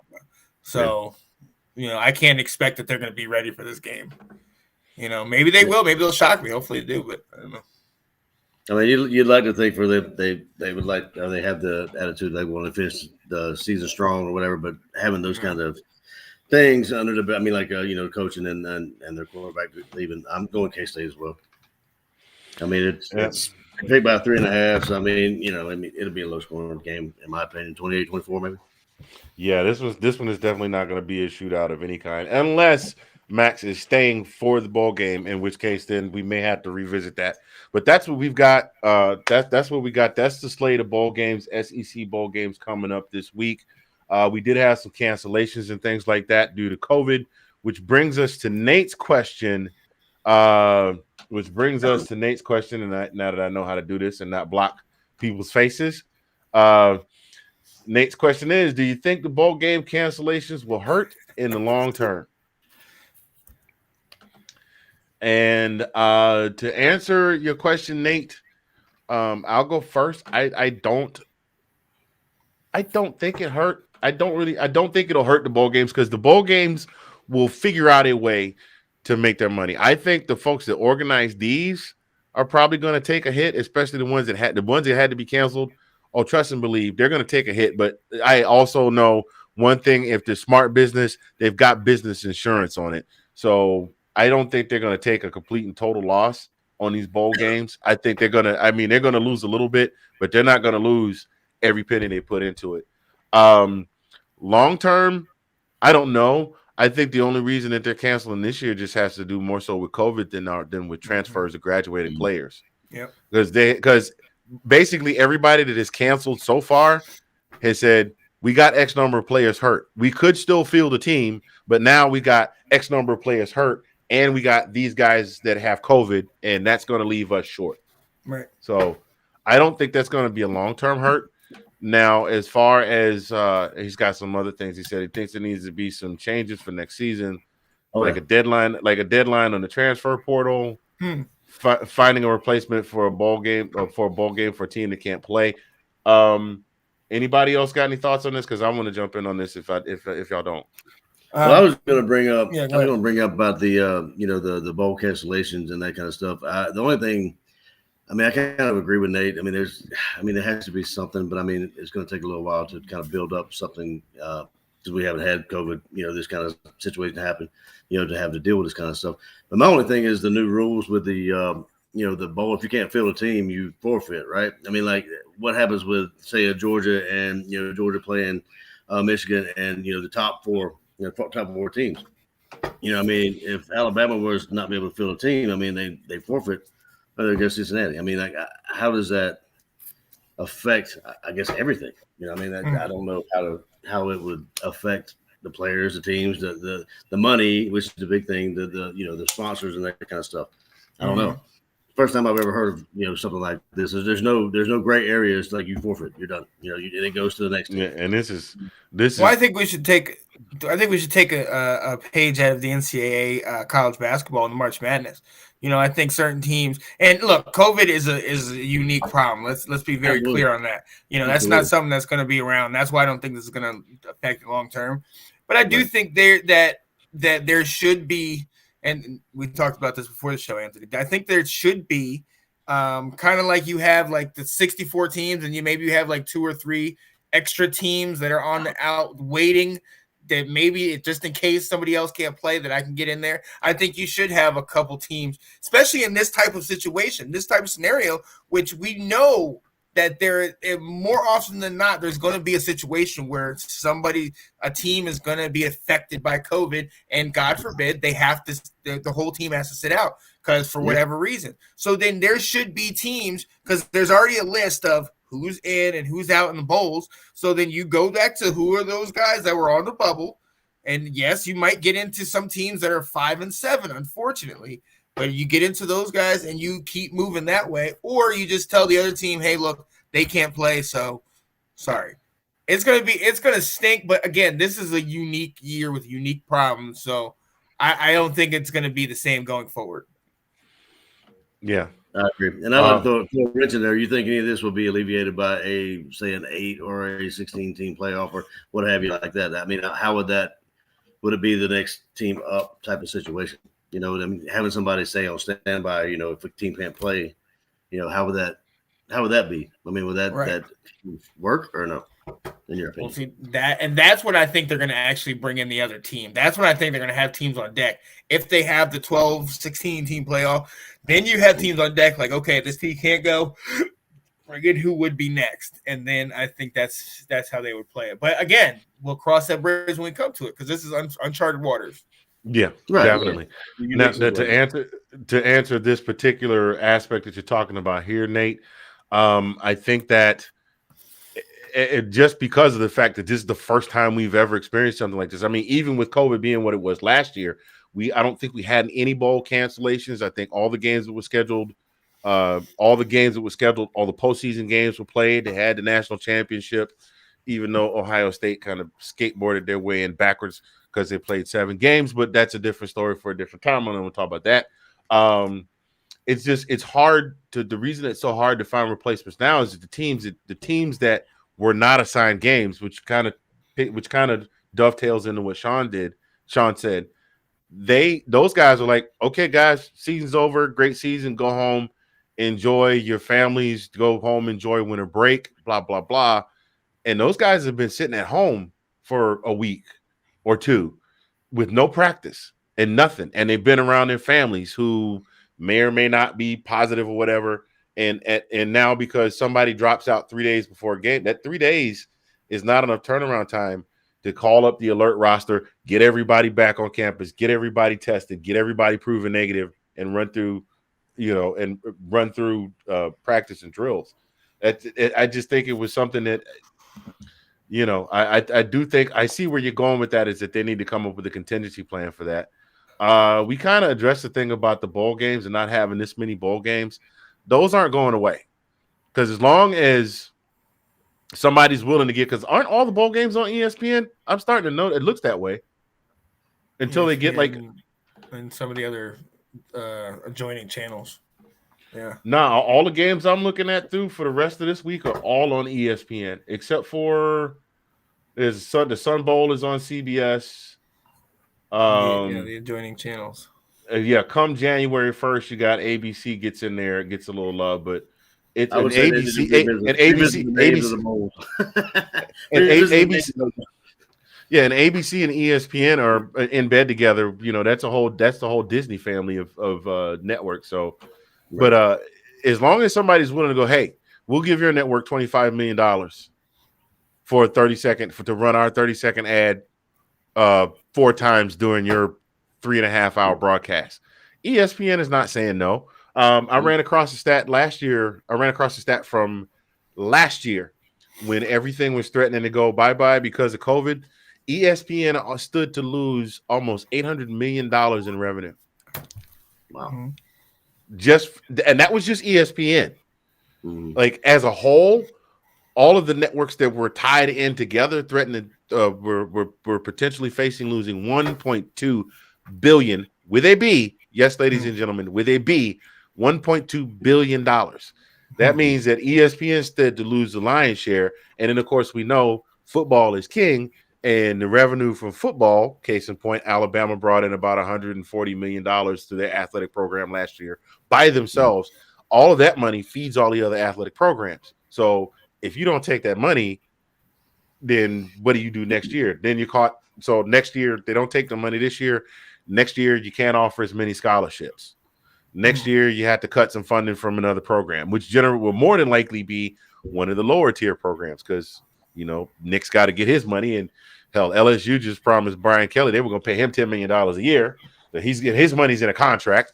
So I don't see the bowl games going away. I don't have an answer for that. Anybody else? Actually, I do. Yeah, no, I do. They're definitely not going away, and they shouldn't go away. Look, bottom line is, like, there's a lot of these schools, and I mean, I've been on my soapbox all year about it. There's a lot of these schools that aren't going to get any kind of attention anytime around the rest of the year. If you're a school that's a lower school in Michigan, competing with a Michigan State or competing with a Michigan, if you're in a school that's in Georgia competing with University of Georgia, Georgia Tech, if you're in a school that's in Florida competing with Florida State, you're not going to get airtime until one of these bowl games. And that might be, you know, the first time your parents, your family, anybody, scouts, anybody gets to see you, just that one shot. We talked about the Jackson State versus South Carolina State. All those South Carolina State boys are like, look, this is it. Dion and all them, we know why the cameras came here, but this is our opportunity to shine and make something for ourselves. These bowl games provide these guys an opportunity. And like we talked about this before the show, you know, guys, especially seniors that they don't ever get to play football again. I told Anthony this. I still have fresh memories of the last time I ever played football. And it stings. It stinks. I can go through the entire game. I can smell the grass. There's nothing like going out of that tunnel. From the concession stand. Yeah, there's nothing like going out of that tunnel and having that cheer and everything. And me, I had it on a low scale. So you having that on a collegiate scale with big stadiums, going out of that tunnel with your guys, even if it's not all of them, even if it's not all your studs, going in to that just one more time, it's the world to a lot of these guys. And these bowls and this type of stuff, it's necessary. It's a part of the pageantry of college football because it lets you know you got a shot. You got a shot to do something, and this one opportunity could be that one bit of attention that you need to then prolong your football career, or just to say, hey, look, I did that. On that day, I was in, you know, the Johnny Appleseed Bowl, and I made this great, you know what I mean? And I playing against Buck Tussle State. I picked up we hung 52 on them. The Apple trophy that I was able to eat after the game. Like this, that was it. Yeah. That was it. You know, but that, you know, that it just means something for the players. It means something for the team, and it means something for those universities because you talked about it. Alabama getting the money that funding all the rest of the program. These little schools getting that money that money is game changing sometimes, because absolutely. that money can actually keep some of these schools. And all you talked about how the other programs, the other sports get it kind of saturates and filters down to them. That plays a huge role, especially in these smaller schools. Yeah.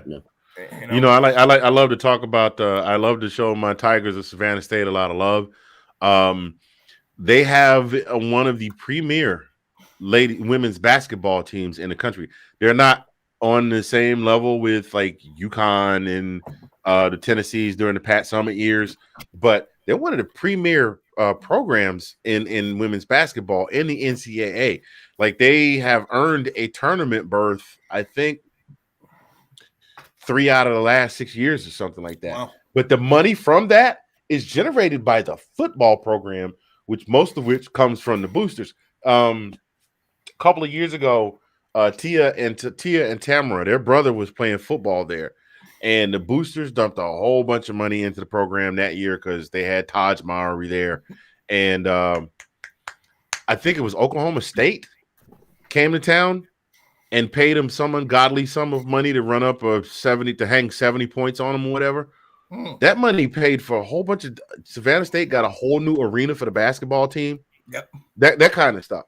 So while it sucks that these small schools aren't getting that kind of, if we can start getting more, and that's one of the things about I love Deion doing what he's doing, because if you get the schools on TV, then they get TV revenue, and then they get eyes on them.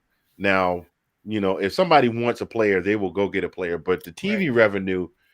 I mean, Shannon Sharp, because like Shannon Sharp said he was thinking about transferring to, I think he said he was thinking about going to Ohio State or something like that after his freshman year. And he said, Coach David just looked at me and said, son, if they want you, they'll come find you. There you go. Yeah. So the revenue is very important. A couple of other points here. Nathan has, he said, if a team or player pulls out hefty fine, I don't know. That's a slippery slope you're playing with, because I mean, COVID being what it is, that's an absolutely legitimate reason for a team to pull out. Right now, with COVID being what it is, I mean, and we know the injuries these guys go through. A lot of them by the end of the season, especially the 7-5 and 8-4 teams, those guys are beat up, they're banged up. They're trying to rehab them enough to get them in a bowl game, because at that point, their season was over after week 12. Then you got the conference games in week 13. Then you got the Army-Navy game, which I think was last week. And then you got almost 2.5 weeks to rest and recoup. But if you got guys that are just like, Coach, I just can't go. You got 10 guys injured. They can't play. And then you get 10 guys get COVID and they can't play. And all you got is X number of players. I mean, I don't know. That's a tough one. That is a tough one. And I see where you're going with that, though, because, Sean, you and I talked about that earlier. Pickett and Walker not playing in the whatever bowl that was. And I know that was kind of they were hanging that ornament. They were hanging the Mercedes-Benz ornament on that one. That was going to be the showdown. And now those guys aren't playing. And then last but not least, there has to be a legitimate reason for why entering the transfer portal. Another slippery slope. Go ahead, Colin. Well, no, I mean, we've kind of touched on that last week, I believe, all of us. And, I'm a full proponent of a limit, how many times you can go. I mean, how many times you can enter that pool. I don't know what that limit should be. I mean, I'm not the one, I don't get paid the money, to make those kinds of decisions. But, I mean, there's got to be some kind of limit. I mean, you can't just bounce around from team to team and do it like, LeBron does for NBA. Right. You're the best team, come in and try to build the best team to win, a national championship. I mean, there's got to be something. Now, I understand there are different situations and situations that players need to get out of. I completely understand that, but there has to be some kind of limitation. Like I said, I don't know what that would potentially be, but I mean, there's got to be some kind of limit on that. Yeah. I completely agree. The one solution that has been thrown about that I'm actually not too angry at is roll it back to where you had to sit a season before you could play. That's good. You don't give up any eligibility, but you can't play this season. If you transfer, you're gonna sit. And I think that will right. And that will deter a lot of guys that are just making this impulse decision because coach said something they didn't like. A lot of Ricos. Rico's time is now. Hey, any of you guys need a punter? Nah, I think we're good. I brought Dr. Pepper. Welcome to state. God, I love that. I love those commercials, man. I hate that there's not going to be any more until next September. I think that will. Stop it! Don't you start. We don't just stop existing because football's over. That's an interesting swing set you got there. Yeah, who made that? It's Swedish. It's Swedish. You should check out the neighbors across the street. They got a really suspicious looking antenna over there. Thanks for the tip. Anytime, Sheriff. Let's go. Yeah, how's that burn on your arm? Oh, Doc says I'll be out for the whole grilling season. Anyway, all right, back to what we're talking about. I think there's a lot of guys that are just getting upset because they're like, I'm with Nate in that we need to limit the number of Tate Martells, the guys like Tate Martell or DeJuan Mathis, who transferred to us from somewhere, left us, went to Temple. Now he's transferring someplace else. You kind of want to limit those guys. But if you start saying, hey, look, you won't lose any eligibility at all if you transfer. But just know that if you go somewhere, you're going to have to sit. Like in the perfect case in point with Bo Nix going to Oregon. Now you got this freshman kid behind him who Cristobal probably said, hey, you'll get your shot to play. Now you got a new coach coming in who's going to want to eval everybody. And you got this kid coming from Auburn who's a senior who they will more than likely eval and maybe give him the starting job. It's like, so, you know what I mean? The domino effect that he'll transfer and the kid behind him will transfer because, like, well, what's to say that I'm going to stay here and I'm not going to get to my so I think if you make them sit. Yeah. Because do you sincerely think that Bo Nix would leave Auburn if he knew that he was going to have to sit for another year? Or that Caleb would have left not Caleb, that Spencer Rattler would have left Oklahoma? Yeah. It's slippery slope, man. You're right. So it's a bit of a slippery slope. Them sitting, would that take away a year of eligibility? No. That's what I said the stipulation would be. You can transfer. You can keep your eligibility, but you have to sit for a year. Because that's what it was a couple of years ago. It used to be. Yeah, that's what it used to be. Yeah, I remember that. Yeah. Because when remember Justin Fields was trying to petition so that he could play immediately, and I think they granted it. But the year before, when Easton left to go to Washington, he had to sit. Yep. So, anyhow, I think we have gone through just about everything we got here. Oh, before we move another further, this segment has been sponsored by Envision Social Media. Visit them today for all of your social media needs. They will empower, create, and sustain. They will help you. They will help you build and develop your social media presence. If that is what you are doing as part of your business, visit them today at www.envisionsocialmedia.com. Thank you for being a segment sponsor here in This Week in SEC Football.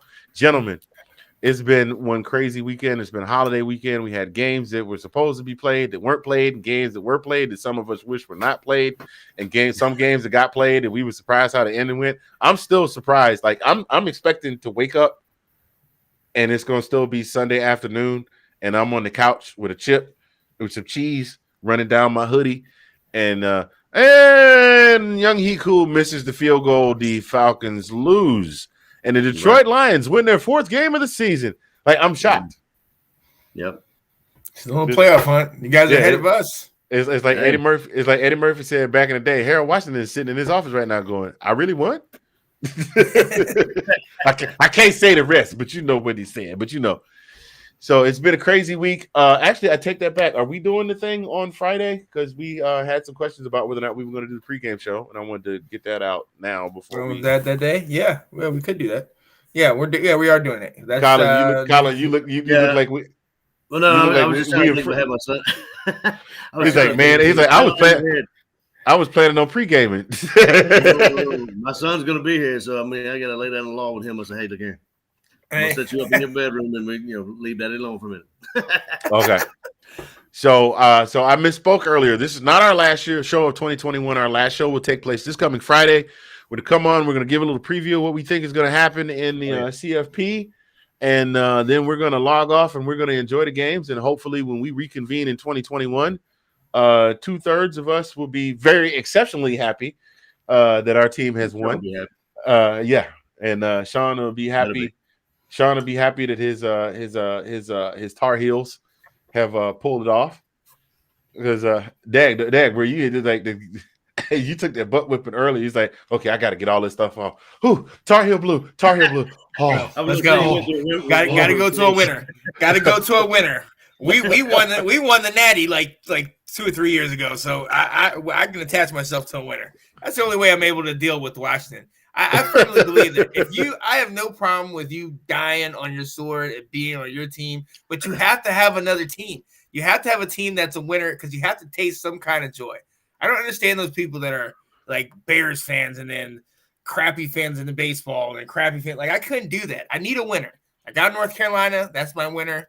Oh, with that, Washington is just try being a Georgia fan, dude. I was gonna say, you realize you preaching to the choir, right? I mean, we've had to wait. It was in Colin and I's lifetime. It was 15, 16 years between championships. Yeah. From the Dogs to the Braves. And then we haven't had another championship from the Braves to the Braves. Yeah. So we kind of had to sit in the back and go, yay, go Capitals. Yay, go Nationals. That's not my team, but at least I'm rooting for somebody winning. Now, me, I'm a Spurs fan, so I at least had that. Mm-hmm. I at least had that. So, but it's rough being a Georgia sports fan, bro. We had that Super Bowl run where we snatched defeat from the jaws of victory. So I mean, we had that. That just didn't make no sense. That's the way it goes. That didn't make no sense. I was the one guy. I probably was one of maybe 5% of Atlanta fans that didn't destroy a TV. I was just sitting there looking at the TV like. That was another one. All my friends would text me at the time. Hey, shut up! I want to hear it. Don't want to hear it. I turned my phone off. I turned my phone all the way off because I talked mad cash trash to all the Redskins fans. Because I think we played y'all that year and beat y'all, Sean. I think for what? The year we made the Falcons went to the Super Bowl during the season. Yeah. Oh yeah. During the season. I think we did, and I talked mad cash trash, and they were like, y'all ain't gonna make it to the playoffs, and then we made it to the playoffs. And y'all ain't gonna make it to the conference championship. Then we got the conference championship. Y'all ain't going to the Super Bowl. And it's like, oh, we're going to the Super Bowl. So I walked around. I saw him play Green Bay. I was like, yo. I was Falcons gear all day, every day between the conference playoffs and the conference championship and the Super Bowl. Oh, yeah. And then didn't nobody say nothing. One of the supervisors was a Steelers fan. He said he waited about 2 weeks. He said, did you throw out all your Falcons gear? And like half my coworkers just start cracking up laughing. I'm like, man, forget y'all. I was like, Red, he gonna cry in the car. Anyway, this has been this week's edition of This Week in the SEC. Final word before we get out of here. Colin, go ahead. Final word. What do you mean? Final word. You got anything you want to share with the crowd before we log off? Oh no, man. I enjoy hanging out with you guys on the podcast and stuff. You know what I mean? It's been a pleasure. I mean, I don't know.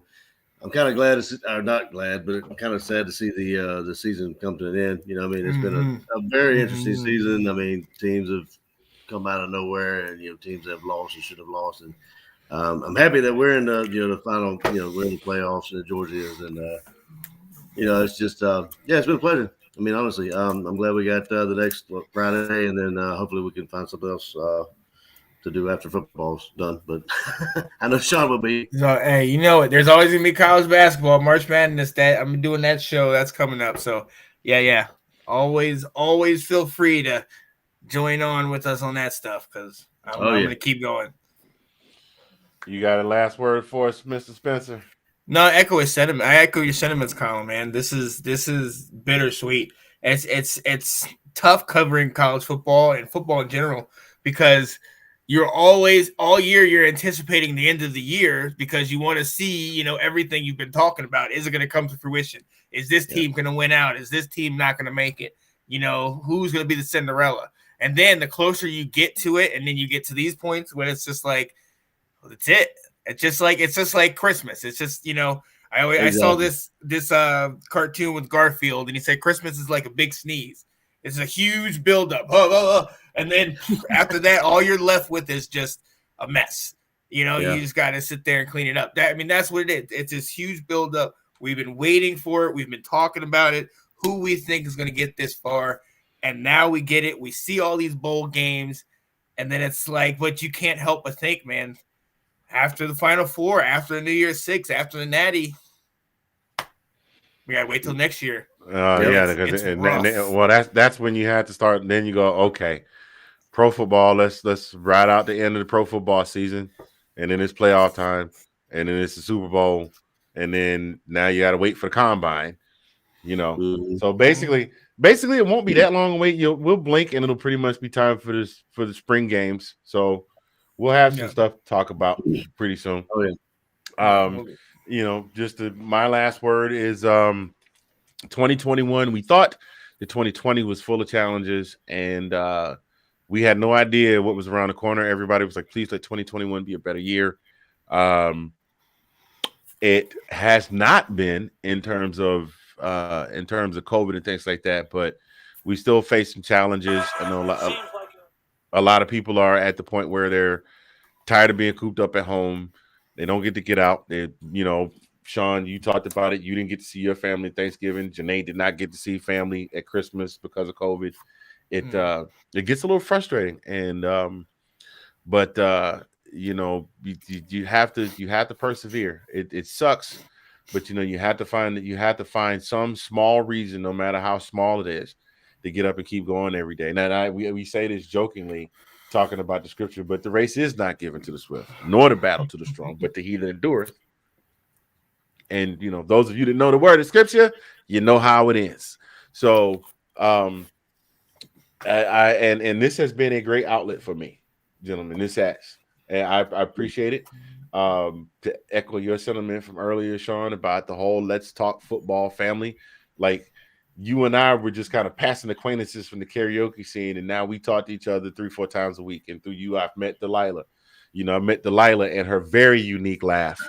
And Anthony, not to cut you off, but I'm saying, like, you and I have talked more, you know, doing this. And I really do appreciate you reaching out to me to do this, because I never in my life would figure I'd be doing a podcast. But I mean, it is an outlet for myself as well. Because I mean, I do find myself getting off, logging off of work and saying, "Oh man, we got got this podcast tonight." Give me something to look forward to, since we all cooped up in the house because of the COVID stuff and everything. Now look, I'm gonna take a little bit of credit for that, because he told me. Anthony said, "Man, I'm gonna try to reach out to my boy Colin. You know, he really talks to me." I was like, "Yo, let's get that thing started. Let's open the door and get that." Well, both of y'all, I'm glad you made that move, Anthony. Absolutely. So, this has been a great outlet, you know. As a matter of fact, the Let's Talk Football family has become the most watched the podcast I watch the most out of all the podcasts. Like, I'll catch y'all on Monday, or if I can't catch you on Monday, I'll catch the replay. I'll pop in and throw a little side comment and Ab on Watch the Football Weekly, and then Ab go, this fool, you know. Or watch Will will be trying to keep a straight face, and then start cracking up, be like, "What I say?" Like, now I'm just watching Anthony in the comments. You know, the round table, catching Nate when I can, more than likely on a Friday or Saturday. This has been good for me. So it's helped me refocus, because I kind of was losing the focus with Zach Niff before you and I started talking, Sean. Because I was like, nobody's buying the shoes, nobody's buying the merch. Now I'm making all new merch. Like I said, I think I sold a couple of pairs of shoes today when I was in the dentist's office. The dentist was like, "Those are cool. Where'd you get those?" And when I made them, he went, "Oh, for real?" And it's like, "Where did you find those at?" He was getting ready to write it down. I pulled out my little my little business card. And he's like, "Oh, that is so cool." I said, "Yeah." He's like, "I'm gonna check this out. I'm gonna buy some as soon as it loads up." I was like, "All right, cool." So I'm waiting for the email to come through. He might have forgot. I'm gonna remind him when I drop my daughter off for her appointment in February. But I remember them shoes you said you was gonna get. And go right on his website, send an email straight to him, and be like, "No, hey, just tell him you already ordered them." So I ordered you 5 pair. Did you say you wanted 5 pair? I ordered them for you. Yeah. So So yeah, it's really been a great outlet, and it's given me something to look forward to building, and it has helped me become better. Actually, I think as a podcast host. Yeah. So and I'll be. I don't know if it's our conversation. If our conversation from earlier is still a go, I'll be on tomorrow night with the cast and crew of the Round Table. So I appreciate you guys, and I appreciate you guys hanging in with me. Sean giving me the pointers. It's like, yeah, you might want to pull back a little bit. You gave a whole dissertation. Just make a point. He told me very politely, make your point, and pass the mic. It's like jump rope, man. Get in, get out. Right? It's like this ain't the Jodeci concert with KC singing a riff for 30 minutes. Let the rest of them sing something. Yeah, right. So appreciate that. Now, having said that, Anthony, I always want to say this though, but actually, I'm not. I mean, I've never been one to get in front of people and talk, really that much. But this has given me, like I said, I'm being honest. Whenever we just got on, it's supposed to have been a dry run. Like, I'm not lying. Andy said, "Oh, we're going live in five seconds." I said, "Yo, what?" Yeah. And it was cool. Like, I was a little bit nervous, but then after everything kind of we started talking. Dude, man, I'm good. Man, whatever. Yeah. The only thing I got problem is looking at myself in that mirror, that screen right there, looking at myself. Yeah. That's the only thing, because I find myself looking down so much, and I'm like, oh wait, look up. Turn that off. Yeah. You guys. But that's what I mean. That's what the let's talk. That's the let's talk thing, man. Is it's let's talk. It's exactly what it is. You just want the conversation. We do this stuff. And that's what I try to tell people. We just do this stuff already. We're already doing this stuff. Anthony, him and I talked on the phone for an hour or so earlier, just about a whole bunch of stuff. It's just natural normally doing it. So why not do it in front of people? We're going to do some extra doing a little extra research, a little back and forth, putting our ideas out there, man. It's natural, man. And truth be told, we need to talk. Everybody, we need to stop being cut off by our phones. But I mean, if the world did that today, we'd be a lot better off. Very good. Right. So let's if it starts with football, that's fine. But let's foster that. Let's foster that communication, because that's what's neat. That's what's key. Oh, absolutely. Yep. Yeah. Yep. I think that's been the thing. I've heard several people say, not to us specifically, but I've heard other people say, starting a podcast is probably one of the best things that happened to me during this pandemic, because it gave me something to do other than talking to my walls. Somebody. No, seriously, people that are high risk,